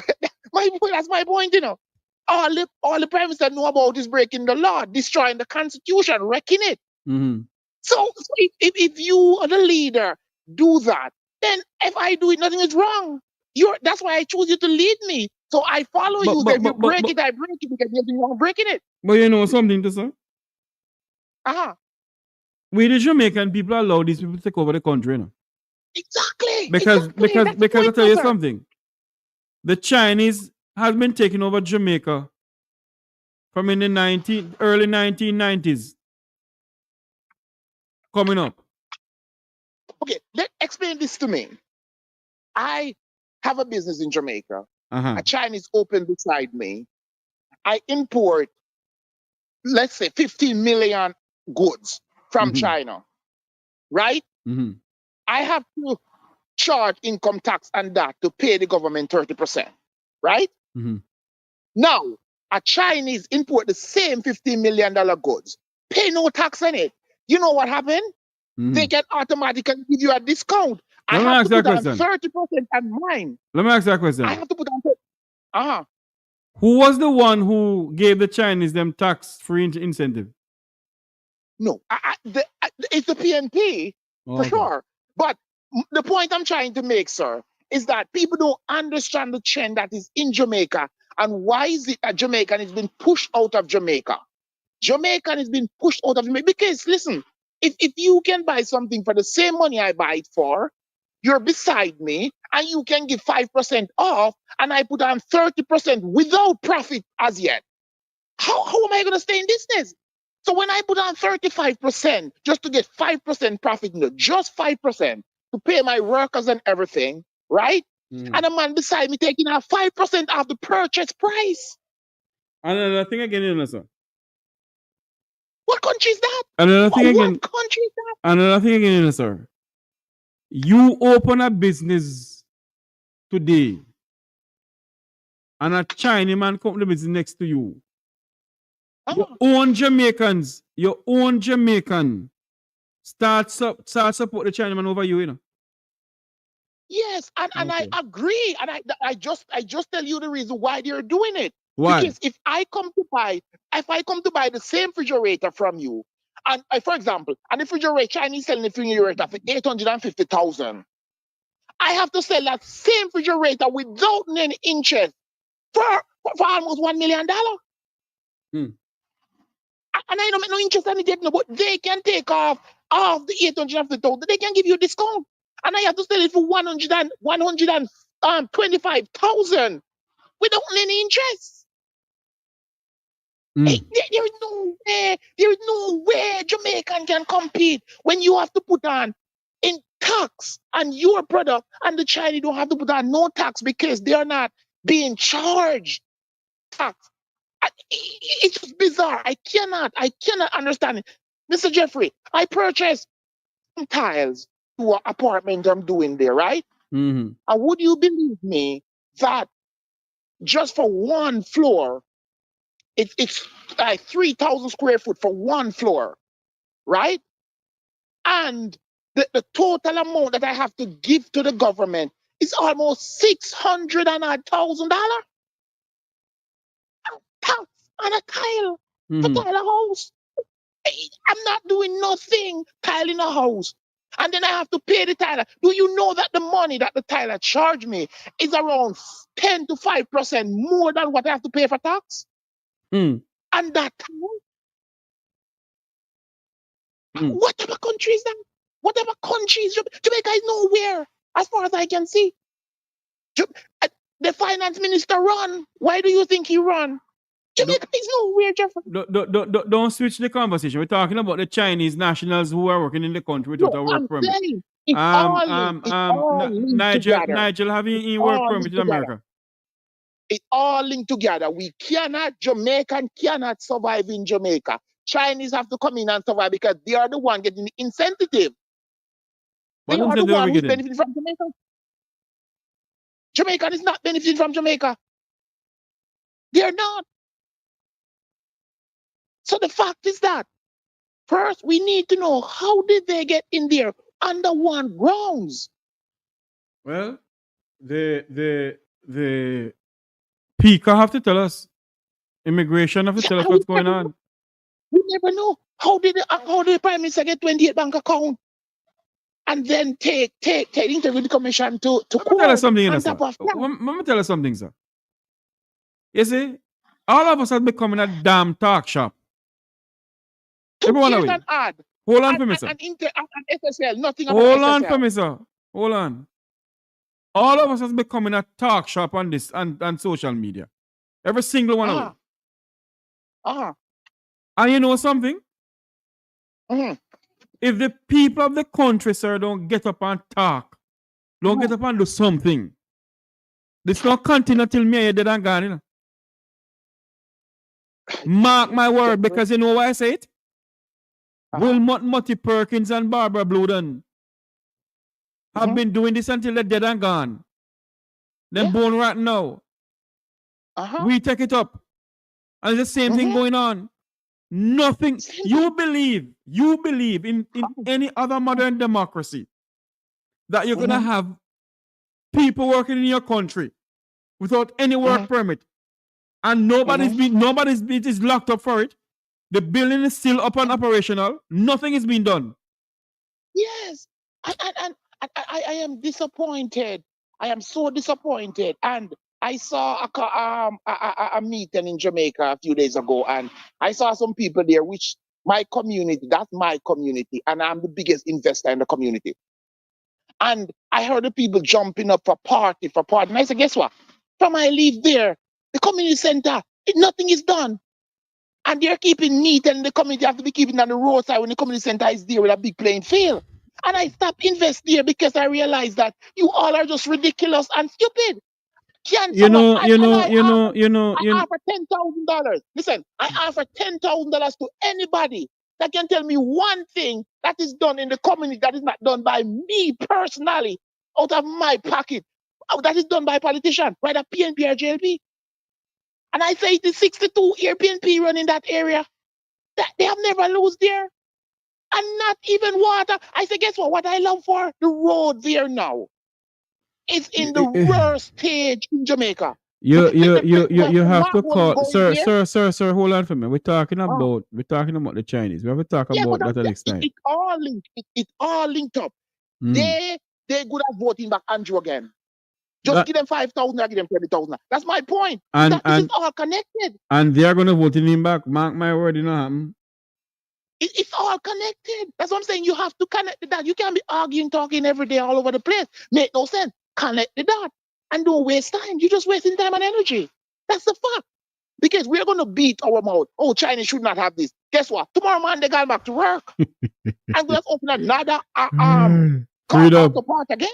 Freedom. Behave yourself, no freedom. Freedom said Jamaicans are waiting for the white man to come from the sky to save them. Yeah. Okay, Mr. Jeffrey, I'll let somebody give somebody else a chance to call. All right, my friend. Jeffrey. Back. Good night. Thank you very much for your time, sir. Yeah, man, you're welcome. Freedom. When I behave yourself, freedom. There was somebody who was calling. I'm gonna call about that person. This person, I think this person was calling the number. Yes. All right. Good night. Welcome to the Mek Wi Talk program. You're live. Where you calling from? Calling from Beemore, Baltimore, Jeffrey. Hey, but why my friend a long time I hear you? Well, me da go sing a song for you. Welcome back, welcome back, welcome back. Thank you, man. Hey, Jeffrey, let me tell you something, Jeffrey. I agree with you, and let me even go further. First, the Jamaican people have to be blamed. Of course. And you see second, Jeffrey, let me tell you, where they shine a light on. Again, the people that are elected to lead the Jamaican people, they are not fit to lead, and they should be locked up and the keys thrown away. And who know lock them up? Jeffrey, we don't know, because we don't see the person yet. We are going to come and say, you know what? Me are sending you to prison. We don't see a Trump style when ban all the newspaper and say, we don't want you in here because all you spread is fake news. That's what I'm looking for in Jamaica. Let me tell you something. A lot of people don't like when me talk the truth. But I have been watching Jamaican politics from my eye and my knee. You see? I have been in debating context at school, in college, and I know what I'm saying. You will never in your lifetime, not my lifetime, we ain't gonna see no politician in Jamaica go prison. None. So all those who are holding them breath, continue to hold your breath. Okay. So as I was saying, Jeffrey, in this situation with the Chinese, we have the labor minister to blame, and we have the man who run Pika to blame, and Andrew Holness to blame, Jeffrey. And the people of Jamaica too. No, the people of Jamaica get the blame too, Jeffrey. But a majority of the blame has to be shouldered by the people who are elected to serve, Jeffrey. True. These people who are elected to serve, Jeffrey, that just shows us how far and deep the corruption going on, Jeffrey. Because I know only Pika and Andrew Holness and the Ministry of Labour to be blamed, Jeffrey. The tax authority of Jamaica is also to be blamed, because if these people have no work permit, right, and they opening a shop and them collecting money, not only are they defrauding the government, Jeffrey, they are working illegally. Let me ask you a question. In what way are they defrauding the government? In what way? In what way are they defrauding the government? They are defrauding the government of not paying taxes, Jeffrey. So hold on there now. Do you know why they're not paying any taxes? Jeffrey, I know why they're not paying. Then answer the question, no man. Because they were given that option by the government. So who to be blamed? Okay, but listen what me I say, Jeffrey. They shouldn't pay none. Listen what me I say, Jeffrey. You have somewhere a work permit, Jeffrey, who don't pay taxes, right? The one we don't have no work permit, Jeffrey. We don't get that agreement, Jeffrey. What agreement? The agreement for not paying no taxes, because if him not have no work permit. Let me ask you, hold on there for me. Hold on there for me. And I am starting to be corrected. When the whole tax exempt happened under the previous administration for the Chinese nationals, I cannot say it is for all Chinese nationals, both past and present. But I believe it's for both past and present who's coming in. The government of the day must be blamed for the current crisis with the Chinese not paying the taxes in this country. And people are going to like when I talk, but I really don't care. I agree with you 100%, Jeffrey. I agree with you. And all I would like to say, Jeffrey, is that it's full time we see some head start roll. I ain't not going to see it. Well, Jeffrey, them have a thing where say teeth there before gum, you know. You hear me say? Me say, until me see, until I can see it, then I will believe it. Well, me believe Andrew a go. You can call me fool. Go away. Where Andrew no go? He might go in our old GP because we now finish up with new one. My brother, the only way you see that happen, you see, unless there's a change of heart in the political arena in this country. But no politician has them, but them friend go to prison. None. All of my friend are batty. I agree with you. So just enjoy the rest of your night, sir. And all right, my friend. I'm glad you come back for sure the people that are still here. Yeah, man. I just had to bury daddy and that was it. Me good. Oh, my condolences to you, man. Yeah, man. Thank you. All right, bro. So all of those who believe in that you will see a politician go to prison, hold on the breath. Worse than this happening in this country, none of them go to prison. Worse than this happening in this country already. And not one single of them go to prison. So the Chinese national have a right to come into the country and treat how they want to treat we. Because we allow them to do it.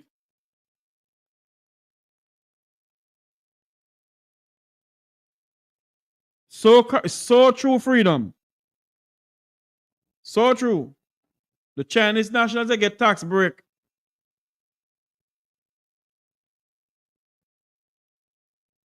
And who get them the tax break? Our own government. But then I bet you if they wouldn't give tax break to the members of the Jamaican diaspora. If members of the Jamaican diaspora come into Jamaica to invest, they would never get on the tax break.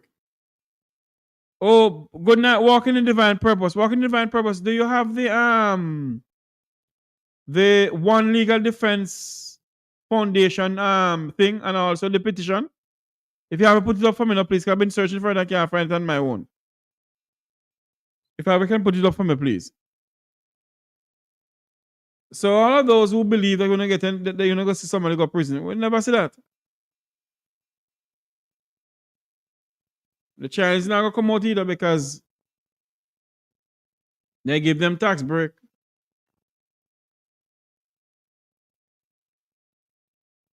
They give them tax break.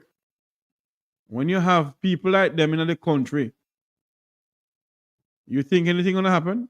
Not a damn thing not gonna done. Nothing. By the way, I saw something today. I hope I can find it. Hold on there for me. Sorry. I saw something today. It was sent to me. Where it is? A good friend of mine, a good doctor friend of mine sent it to me. think this is it. Okay, hold on there. I think this is it. Mr. McKen. Can this go over? No, hold on. Richard Vernon may have wanted. Ah, you shut up your mouth. Are you may look for? Hold on there for me now. I'm going to send this to my email. Right. Go there, sir. Then me,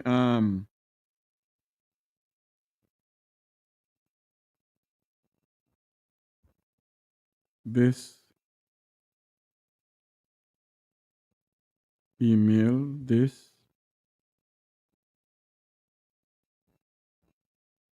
email. Hold on for me, please. I want to show you something. Good afternoon. Hold on there for me, please. This got to email too. Hold on there for me. So I want to show you guys. Because I think they take the Jamaican people for a bunch of idiots, you know. All right, I think this is enough. Let me find this here now. Let me find this here now. Take this out of here. Let me stop this. For those who are just joining us, we're speaking about the Chinese national in Jamaica. Chinese nationals, rather, in Jamaica. Okay. Click on that thing. True, Chris. None of them not going to prison in our lifetime. And because they know that they're going to, because they know that they will never go to prison in our lifetime, they continue doing the same thing over and over and over again.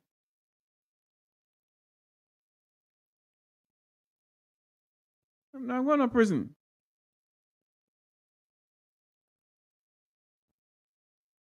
I wanted to show you something here. Let me get it out of the way here. Where that's the video. Now this. Because I am wondering if this gentleman here is a good friend of mine, you know. Very good friend of mine, but I have to talk out with this. I really have to talk about this. I want to show you something. And I want you to listen to what the mayor of Montego Bay had to say about the Cornwall Regional Hospital.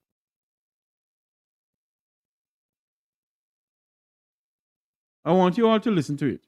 Hold on for me, please. Let me get this here too. Because they are showing us some things here.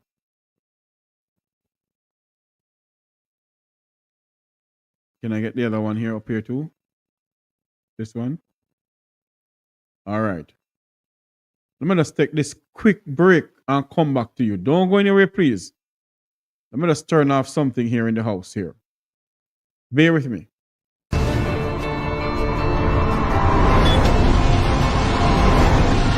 Within our first 100 days of government, we will start the legislative process to fix the date for general elections in Jamaica. So no government will be able to come and make false promises and hide the truth and tell you half-truths and trick you into voting for them, and then when them win, them throw on poison for you. 100 days. We fix election date. Still I wait for the promise to fulfill. One broken promise after another. Laughable, as we say.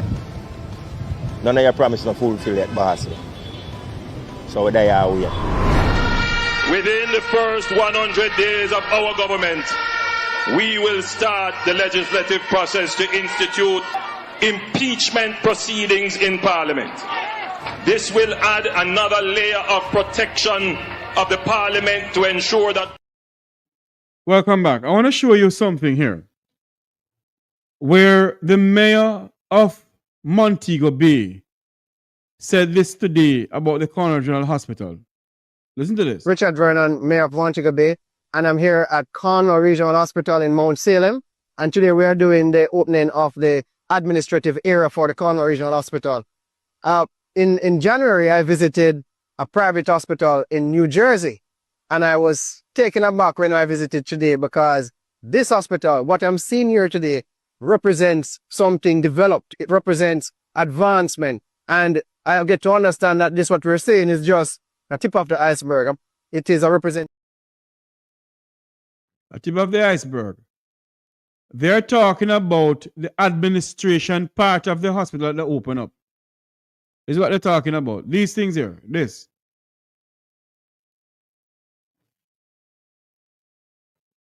Good night, my good friend Steve. How are you doing? Oh, I'm great. And you? I'm good. You're live on air. I call it to find out from you. You're live on air with me. Your views on the Chinese nationals opening up a mechanic shop in Jamaica without a work permit. 90% of Chinese in Jamaica don't have a work permit. Mama. So it's not strange. Uh-huh. Right?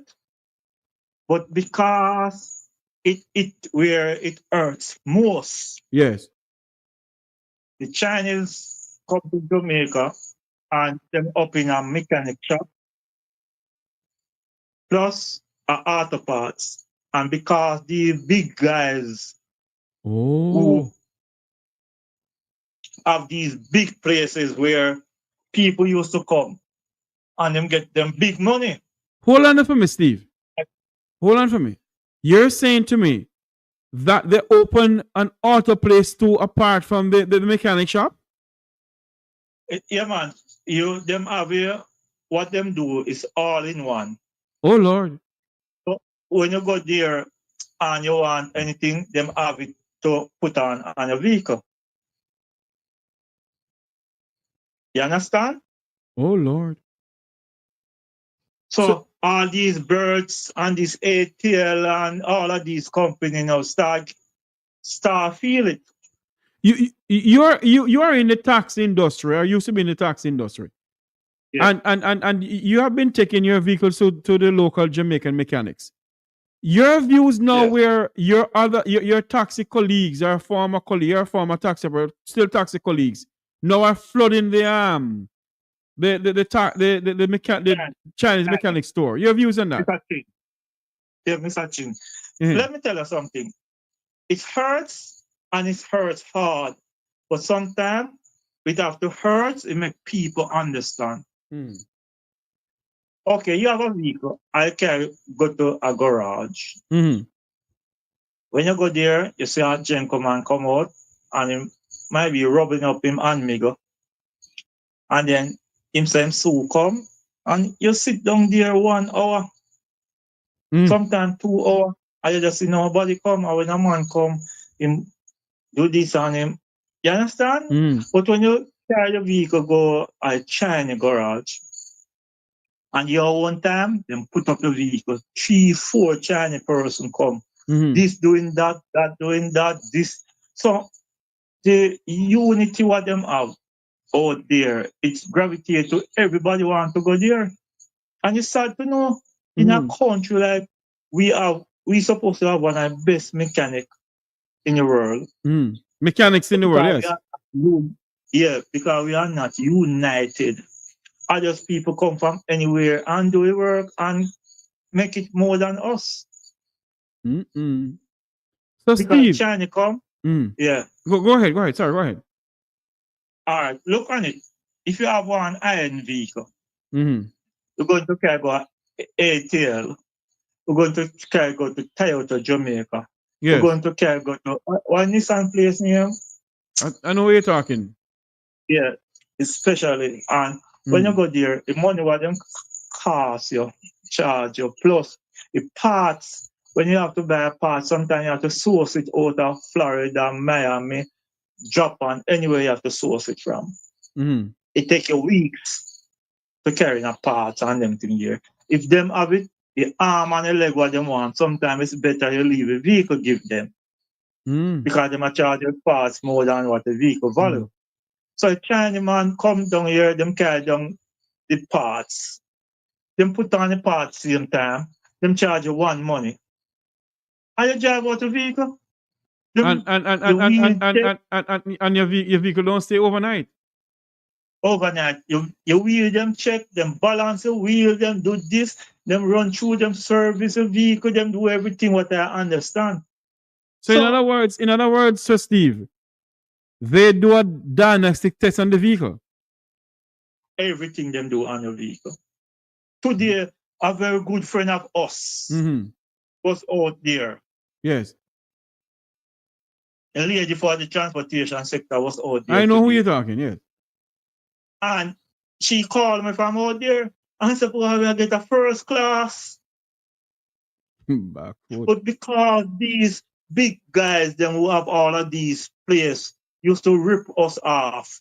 So when somebody come now and start show us, gentlemen, we can do this for half a price.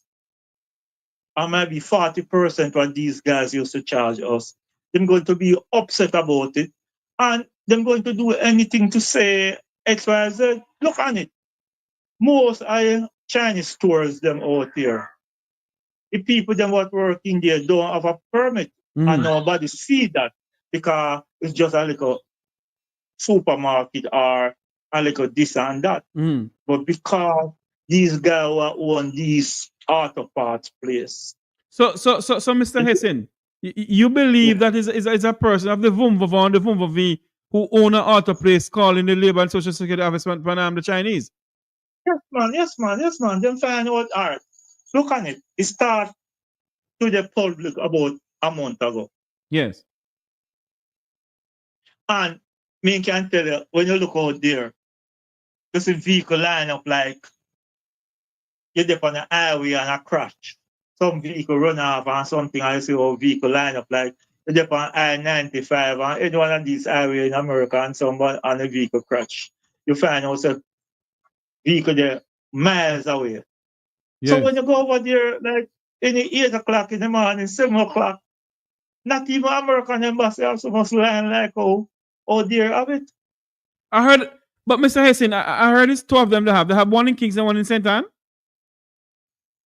No, I don't know about the one in St. Anne. I hear it, but I don't know if it's a Ripley, believe it or not. Understand? I don't know if this is how it look.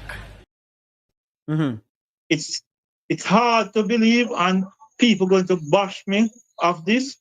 I believe if them put one in every parish, you see, we can have a better service for our vehicle. Yeah, man. We have 14 parish going to 15 parish now. Put one in every parish and make people understand. Say this rip off out of the country, it must stop.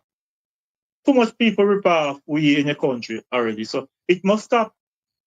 So in other words, Mr. Hessen, what you're saying that you don't mind the Chinese that put up their auto place and their mechanic shop in the 14 parishes of Jamaica because our local mechanics are ripping us off. That's what you're saying?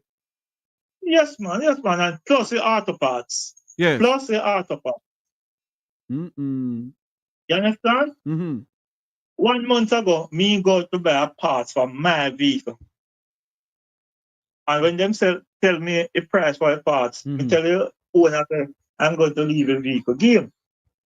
Because I don't know if I can buy one part for my vehicle, almost $60,000. And I'm not driving a 2020 vehicle and them things. No, man, these people, them is so, you understand? Auto parts, they must do better. Them can do better and they must do better. So we need a competition. And these guys, them come down here and them giving Kingston and St. Andrews and St. Catherine a really work for their money. So you're going to find more people come out and look against them. But I hope them get a permit and everybody can work smooth and make we achieve what we're supposed to get. Yeah.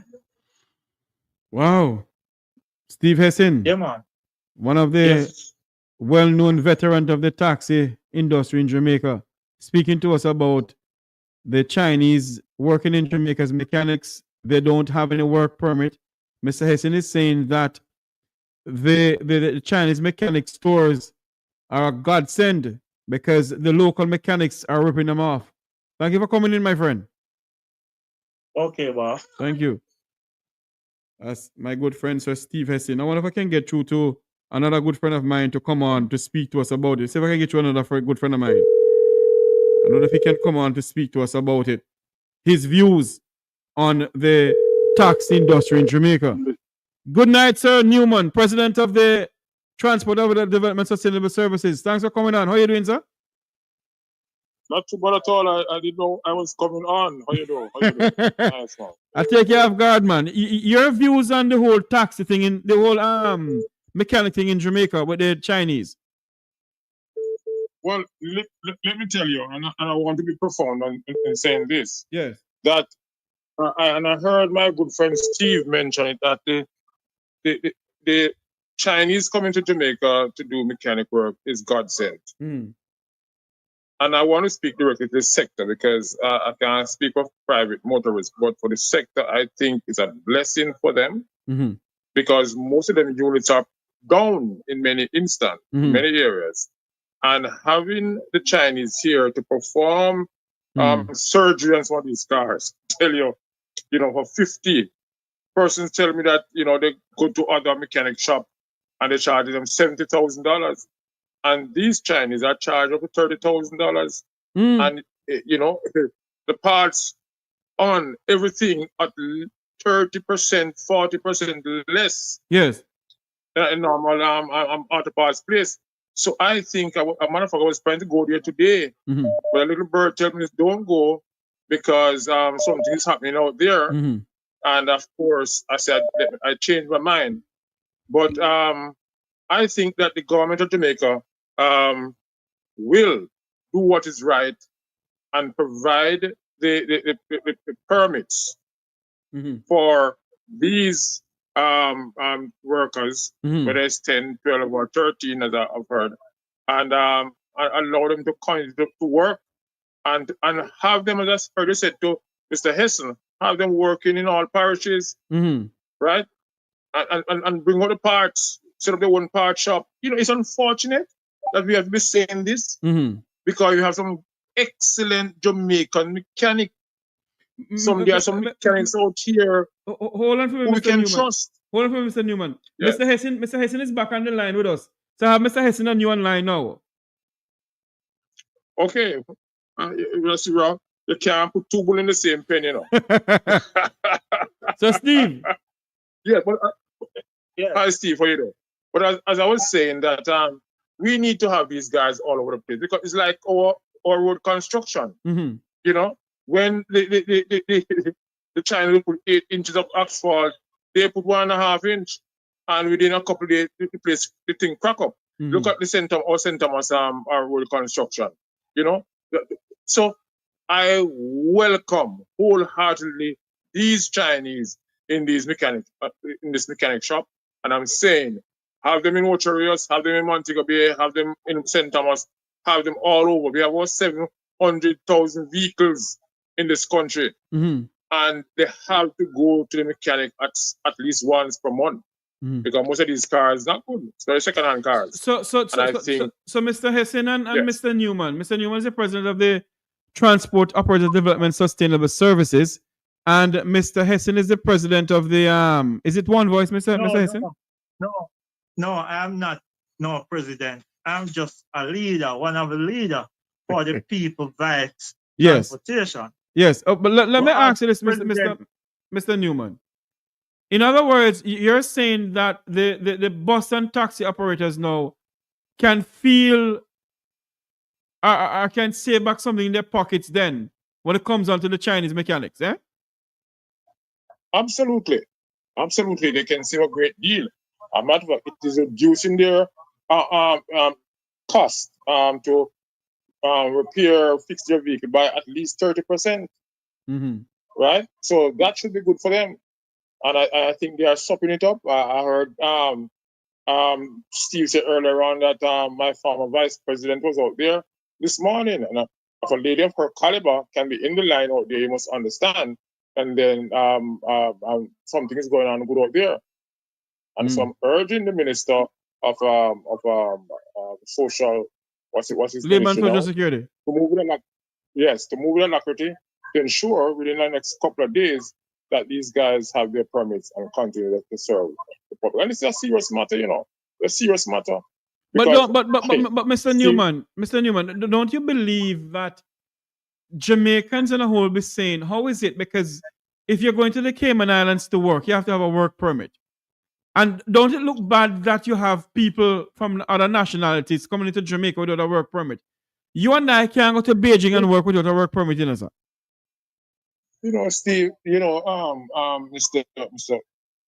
Let's not go there now. Because let me tell you something.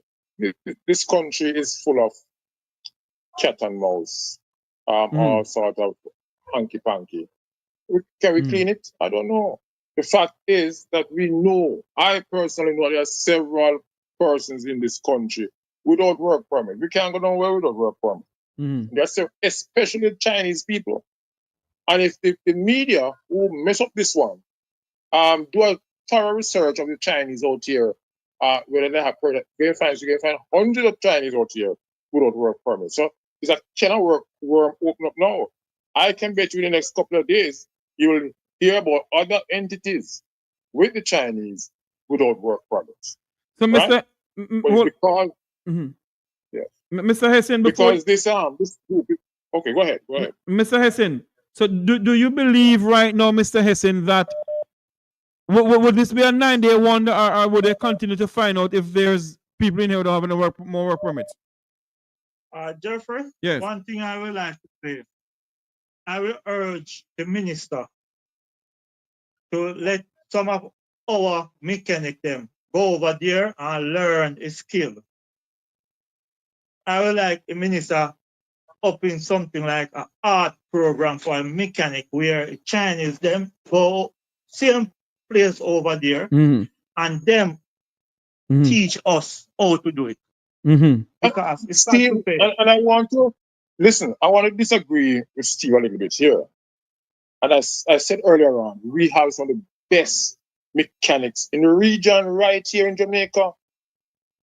But like a shoemaker. Is it shoemaker they call them? Right? They never have good shoes. They always take a deposit on the shoes. And you wait for 6 months, you don't get it back. Them, you know, we always have this sort of people in this country. They are good enough at what they do. But in terms of, I mean, ask a carpenter to build a buffet for you. When you finish the buffet or the chest of jar, when you finish, you have nothing left, all the money done. When you give a mechanic a car to fix, first of all, some of them take off parts and go sell it.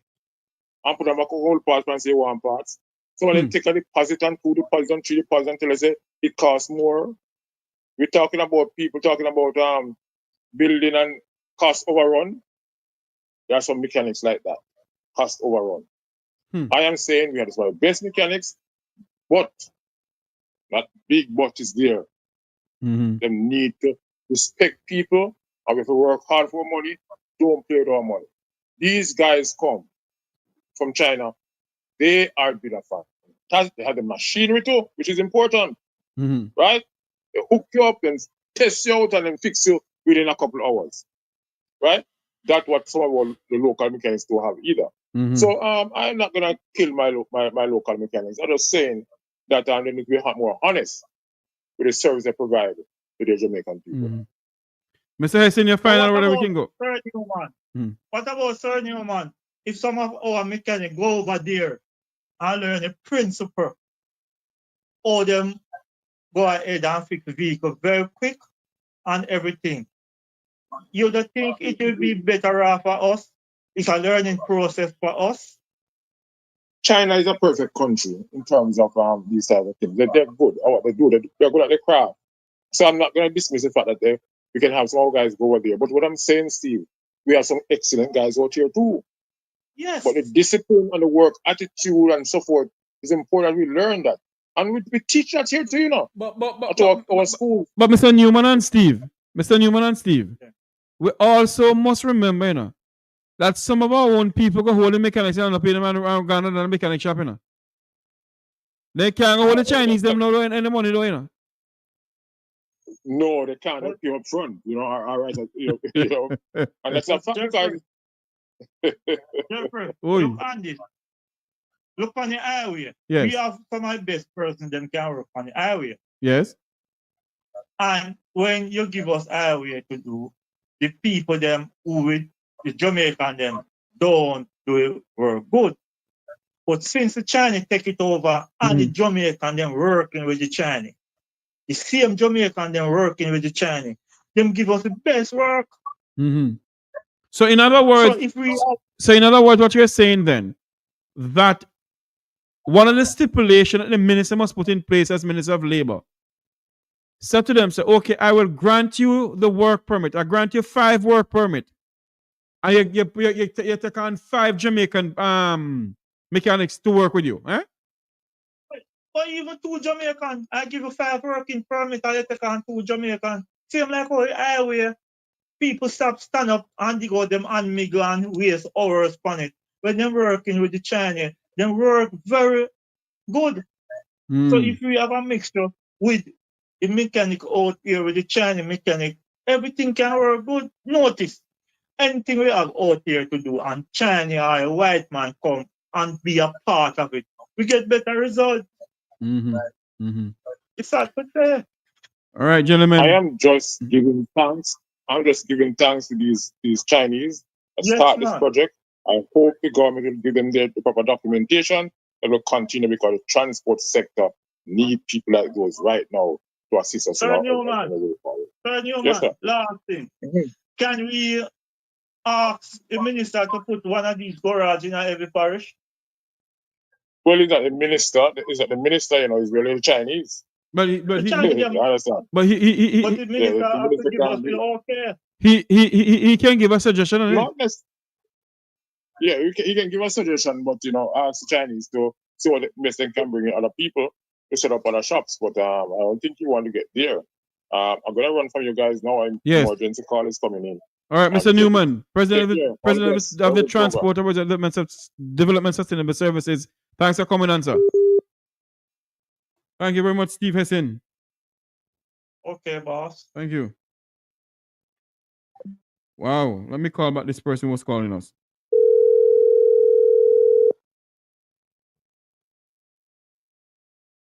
Hopefully, a lot of people is begging for another Good night, sir. Welcome to the program. Where are you calling from? Good night, Mr. Jeffrey. Good night, sir. I think most people are missing a point because you have a previous caller come on. Little prior before these two. What them for the people for we not understanding. Yes, sir. The Chinese we don't manufacture these goods. China have manufactured for most of these parts and equipment. They carry them in, they don't pay nothing for them. Remember when ATL buy it, they have to pay their taxes. True. So the government now have to get in. I don't have a problem with them coming and doing a good job. But regulate the importation of parts. Indeed. That's it can be a level playing field. Yes. Then you will see the difference. You will see the difference because as a previous man said, him have a business right here, so and the Chinese man are selling the same thing because him don't pay no taxes. He can afford to give somebody at 6% for the day at 20 or a 10 or a 5% discount. He do have that legacy because him don't pay that already. Him a pay people up for him sell $1. A tire work me do for a living. Me understand the feel. And another difference what them not looking at. Yes, sir. When them set up an industrial garage like that, them sell the parts and put it on. In a mechanic fields, there is maybe 11 to 12 different categories. Always understand that. You have a man who is a transmission specialist. True. You have a man who will deal with engine itself. You have the body man, the spray man, the front end man, the man who will deal with a specialist in brake. So them tell us there's 4 or 5 Chinese come to them vehicle. There's a necessity for that. There's 4 different people come look and assess the damage. A man and say, but I need my front end for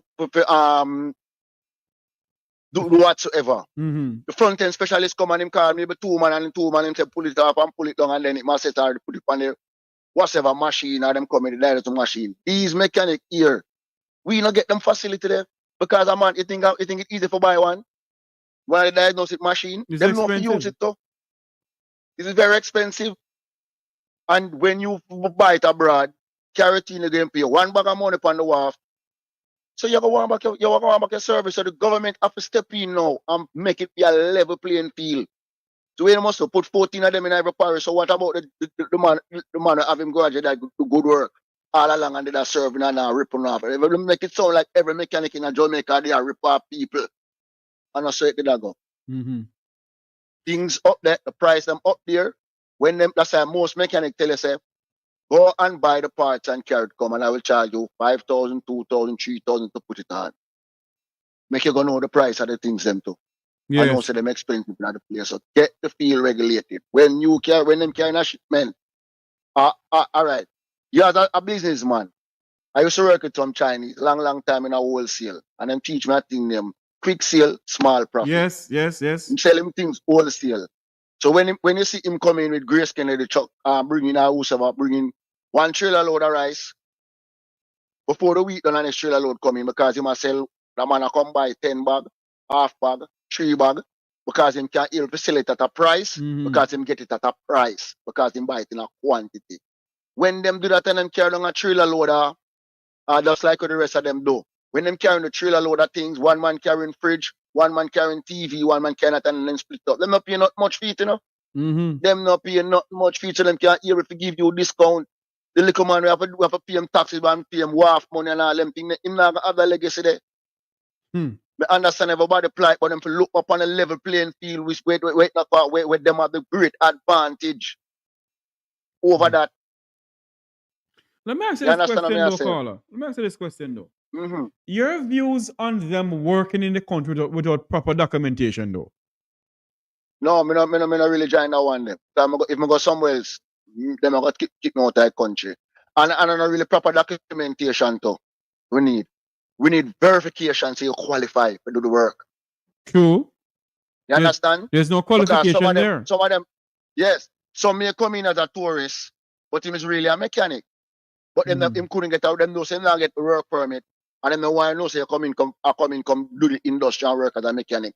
You come in as a visitor and then them having at the shop because he's a real mechanic. But you come as a visitor or you come as a wholesale proprietor because it's easier to get a work permit for up in the wholesale because Jamaica can give up the wholesale sector to the Chinese them. So this is a new field them take over. What's the next field them going to take over next thing? Because them can get the equipment cheap and them get it. Them going to take over next field, them going to take over agriculture because them can carry big machine and pay cheap and pay cheaper. But hold on there, my friend. I see the Gleaner is reporting. Let me look for the date here. The Gleaner with on the forestry, agriculture, and fishery. I never know that. Hold on there. I think I heard a program here earlier. Yes, the Gleaner on July 27th, 2023. Thursday, July 27th, 2023. The Jamaican government granted work permit to Chinese national in agriculture, fishery, and all kind of shibangarang. That man tell you now, Mr. Jeffrey. Different peas and give them saying as one caller say, we're going to end up to be slave in our own country. That's why the fishermen them have a problem. They might lock out the beach from them, the fishing beach, and it over to other people. You can compete. Most likely, and I can bet this and I can bet my last bottom dollar. Those companies don't owned by a single entrepreneur or a company own them. It's government orientated. You can't compete with Chinese government. America try it and have your back hard. We understand what we are saying. They are not ordinary companies. It's companies sponsored by the government. You mean the government of China? Yes. But hold on there for me, sir. Hold on there for me, sir. But hold on there for me, sir. Jamaica has its own laws and rules and regulation, you know. Jamaica, the last time I checked, is a democracy. Right. We are, you know, the former ambassador to Jamaica, Donald Tapia, told the Jamaican government when he was in that you must not play with the dragon. You know who's the dragon, sir? Yes, man. Chinese. And Jamaica's playing with the dragon for far too long. Far too and long, one of these days, sir, One of these days, you know, sir. Yeah, you wake up on Chinese and knock your door, man. If you do the history, rightful owner. If you do the history of this country in the 1960s and the 1950s and 1960s. 1950s. 1950s or 60s. My grandmother tell me about them. Yes. She did one restaurant and bar downtown. When the Jamaicans started rebel. And bar from King Street. When the Jamaicans started rebel and told the Chinese, pack up in the bag and leave. And the Jamaicans just said, enough of you. Yeah, I wonder if we will reach back that stage. History of a way of repeating itself, sir. All right. All right, my friend. You're fine, sir. Yeah, very good. Very good. Yeah, man. Thanks for calling in. Wow. Nice discussion there. Thank you all very much for coming on. But this nation is in crisis because if you have Chinese national just, coming to take over, it does not look good. And I didn't know if my good friend Headboy didn't tell me this. Chinese workers have more work permit in this country. Not all of them have work permit. And the Jamaican government gave them work permits in the field of agriculture. I don't think they should give them work permit in the field of agriculture. That should not happen. Let me take this one more call. Let's one more call and then we call it a night. Let me call this person because the person was calling us. Let me call it a night. This person here. Wow, this don't look good at all. Take this last call here for the night and then we call it a night. The person answering their phone now. Okay. One more ring, then I hang up the phone.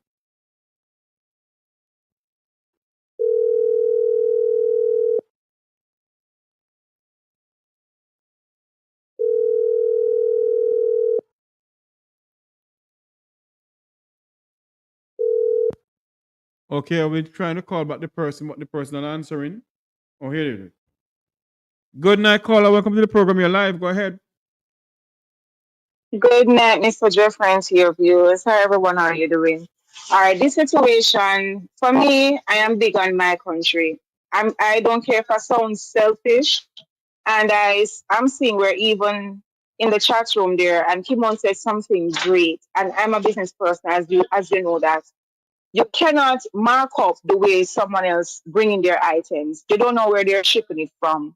The Chinese, them have too much say over Jamaica. If they're taking over the streets, they can't see they're selling flip-flop on the roadside, right? And they're doing so much liquor and more. You have competent mechanics in Jamaica, They're not always bad. Yes, we need to work on the customer service, but Jamaicans need to take care of Jamaicans first. You go and look in the OC. We can even go ahead and ask some of these cashier how much you work for your pay. They're lifting out rice, they're lifting out flour, sugar. I tell you guys a couple months ago, to stop buying KFC, stop buying Burger King, stop buying all these things and support the man on the side while jerking chicken legs. Someone else about a fry and a get of food. Hello, it's still unhealthy like whenever buy a KFC. You understand? Until we come together and unity is strength. And we cannot afford to just sit down. I'm telling you the talking, I'm ready to go up on the road. Anything about it ready. I've been on the street and most people don't know. And my church was out there for much weeks. And I mean up at Emancipation Park. And it's just a few. There are still people protesting, but nobody don't hear. We want people, come out. We have to come together and unless we don't work back our country. We don't want back Jamaica. I'm into the beauty industry and I have to pay, I'm a certified cosmetologist and beauty technician because they're different. And I have to pay my license fee for both. You understand me? And I have to pay to license the business. You have to have that differently. You have to make sure that because if anything should happen in your shop, and that the people that are in there, they are certified. If they don't have their hairdressing license or whatever, they can use yours, but you have to write a letter. You understand? And they will come on yours, but that is at a risk. Let me ask you this question, though, caller. Go ahead. The Chinese nationals are in Jamaica working without a work permit. All right? People are complaining that they are allowed to bring in their system or equipment tax-free. Meaning other people have to pay taxes. And I think that is unfair. Yes, it is, and it should not be. It should not be. Did you know that even to bring in certain things in Jamaica, you have to pay your tax, perfume and stuff? Listen, I was doing a tablet thingy out here, and at the wharf, they want to charge me 19,500 Jamaican dollars because I put on what is called insurance on it, because if anything should happen to it. And I said, this is ridiculous. I am a Jamaican. I am a not rights, and I show them everything. They don't care. They don't care. And if the bigger is not paying tax, the Chinese, them have them for 5 years, the 5 years thing when they bring in another set and another set coming is like they're just rolling over. And we Jamaicans out here feeling it. You understand me? We have competent people out here in Jamaica who can do this. It's just like the Ministry of Security that said Jamaica not have no eye because they can't find nobody for the tech. That is a big lie. That's a crap. You have Jamaicans. You have people abroad who want Jamaicans. Here what Jamaicans. You want to do. But look, worker, Denmark want to know. Norway want to know. Canada want to know. They could left Jamaica the Andrew and the old teeth them and the Chinese. You understand me? We don't have to know the work down here, man. We have to know we don't sit down and collect $10,000 a week and $20,000 a week, and that can't buy grocery, that can't feed, that can't pay any bills, that can't. Listen, it is full time now. Where our beaches? I grew up going to Blue Lagoon and all these places. What is going to happen to our children? I keep on. Are the Chinese going to go in the classroom? Then of course that not happen next. I keep on telling you people, you know, and people don't like when I speak, but I can see it. I can see it. We are the problem that we face in our country. We, the Jamaican people. We, the Jamaican people. We are the one who are selling the Chinese our lands and our company and our businesses. We are the one who is doing it. Because if a Jeffrey Tavares go downtown Kingston and open a wholesale, una come to me. Una prefer come to me, can't trust me. Una can't trust for Mr. Chin. Mr. Chin say I don't trust anybody. And that is the problem that we have. Una trust me, trust my goods and don't want to pay me. So we are faced with a problem in this country, and we are the problem. Anyway. And that is it. And that is why I said it, Mr. Jeffrey. I said it over Mr. Rattigan. I said it over Andre. I said it over Mr. Isaac. We need to come together and boycott. I care zero. My child, I said no more KFC, no more. No, and I said, all right, make it start. Because just said not never. It have to start somewhere, right? Because with a Paul Bogle and Nanny, you may never know. I stopped doing it, right? And anybody come to my home, I say, look, if you're going to bring KFC into my home, you're not welcome. And I'm not being arrogant and I'm not being cruel because, listen, I rather to go on the street side and say I'm on a fried chicken at the same fact. You understand? They're looking at sanitization. Teach them how to do it. Pulling in people, and I don't hate Chinese, you know, I don't hate anyone. But at the same time, my country, Jamaica, tourism is not our biggest, you know. It is agriculture. And that is why they are pushing in the whole import stuffing. When I go to the supermarket, the import items are so cheap, the local items, boom. And then you want the people to eat healthy. But we don't have any governor out, we don't have anyone, so we now have to stand up and just get up one day and tell yourself, you know what, if 5 people are dead, then make it miss up because what? A Jamaica like this, I'm sick, I'm tired. I'm tired, man. You believe, and we have to go now, you believe that in any modern democracy, you have Chinese nationals open up a garage, no work permit, and the Minister of Labor and Social Security don't order that company shut? Huh? Look here, them in it too, because them will get something from it. You understand me? And before I go, I just want to say this. In Cayman Islands, right? It's a beautiful, beautiful, small, like maybe Spanish town, but beautiful. No, Where this side, law, let's have you're free, you get really all right. Where you can walk and you feel so comfortable and you just get up and you just feel at ease. In Jamaica, we can get there. I'm not bringing down my country. I love my country, You're right? not bringing But them, at the but same time, we have to call a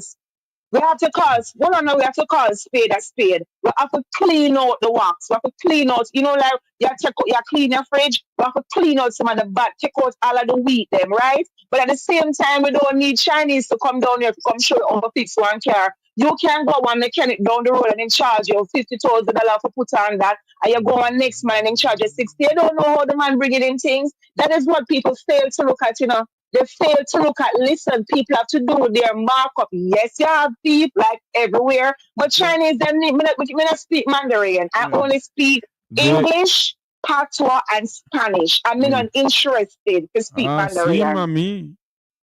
All right. I will talk. Blessings and love to you. Thank you very much for calling in. Thank you. All right. Okay, bye-bye. Cayman does not belong to Jamaica. Cayman does not belong to Jamaica. Go and do your history. When Jamaica wanted to become independent, Cayman says no. Cayman belongs to the British. Cayman is a British overseas territory. Cayman do not belongs to Jamaica. When Jamaica decided to go independent, the Cayman Islands people says no, they will not go independent. They will remain under the British colony. Britain decided Cayman's fate, not Jamaica. So Jamaica do not own Cayman. Thank you all very much for coming on. This is where I'm going to say so long for tonight. Join us again for another exciting episode of the Mek Wi Talk program. I am Jeffrey Tavares, on behalf of my co-host, Head Boy, and Walking in Divine Purpose, who continue being in the chat room with us, who continue being a moderator in the chat room. I think you're going to have Mr. Ortigan on Saturday. Yes. And remember to go over to the petition, the Magnificent petition. Sign the Magnificent petition. And also, let me see something, and I can put it up here. Yeah, this is it. Go over there and sign this. Donate to the One Jamaica Legal Defense Foundation. Do not donate to change.org. Change.org, rather. Change.org is where you go. And just sign the Magnificent petition. You sign it. You don't donate to that. What you need to do is to Google. You Google OJLDF, One Jamaica Legal Defense Foundation. And you go there and donate. Donate to that. All right? Thank you all very much for coming on. Thank you all for being a part of this program. Remember to like, share, and subscribe.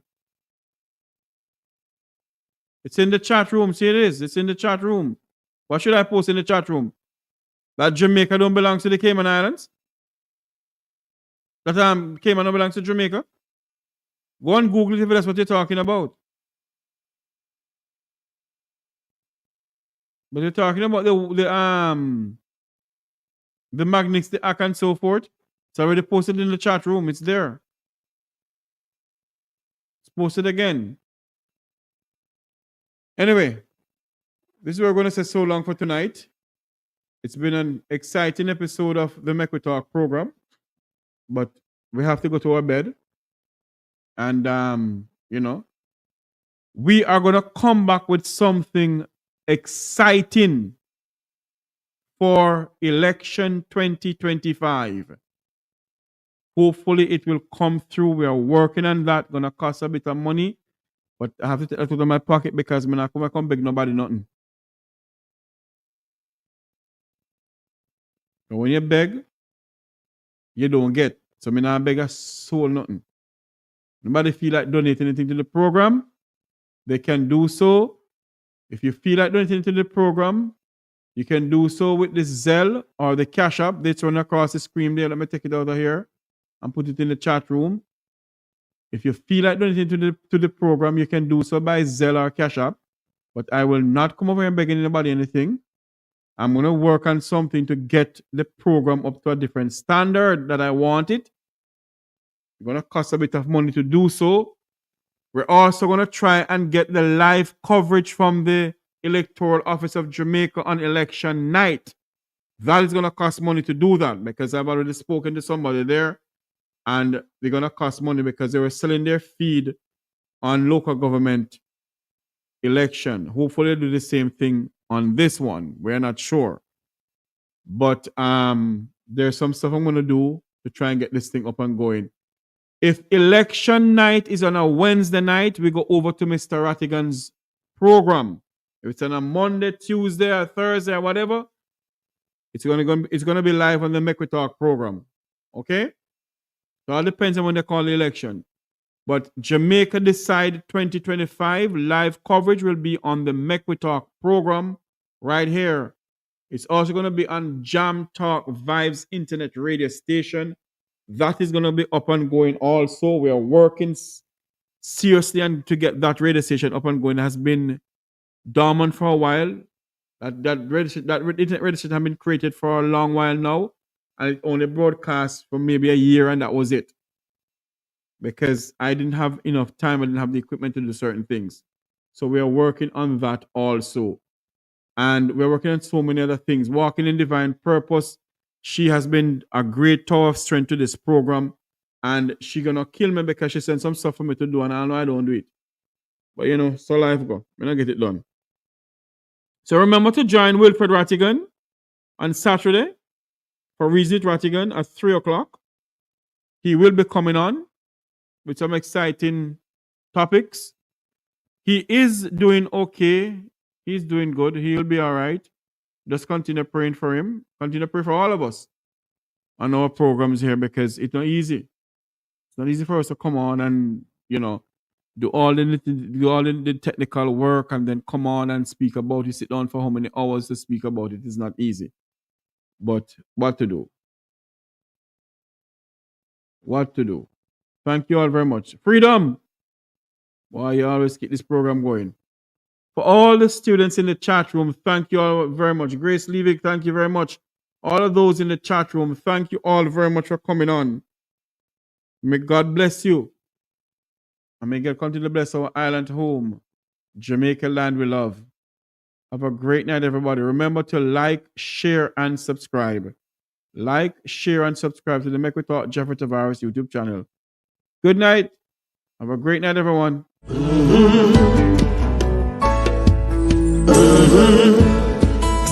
When the game gets rough and this life just seems so tough, Mek Wi Talk, my people, Mek Wi Talk. When this town becomes an ugly place, don't let it erase the smile from your face. Mek Wi Talk, people, Mek Wi Talk. Conversation is the key, a guiding light for you and me. Spark a talk and you will see. Conflict solver A to Z. World leaders master the art of self-defense just by talk. So people, Mek Wi Talk.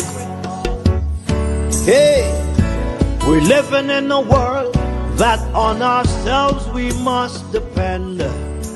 Mek Wi Talk.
The Prime Minister just needs to fly the gate. Call it, Andrew. Call it. And Iman will sound the trumpet. Whether you're Labour, right, PNP, regular Jamaican who just want to vote for a change, you see the next election here will come up under no circumstances whatsoever can you vote in back the Jamaica Labour Party into government.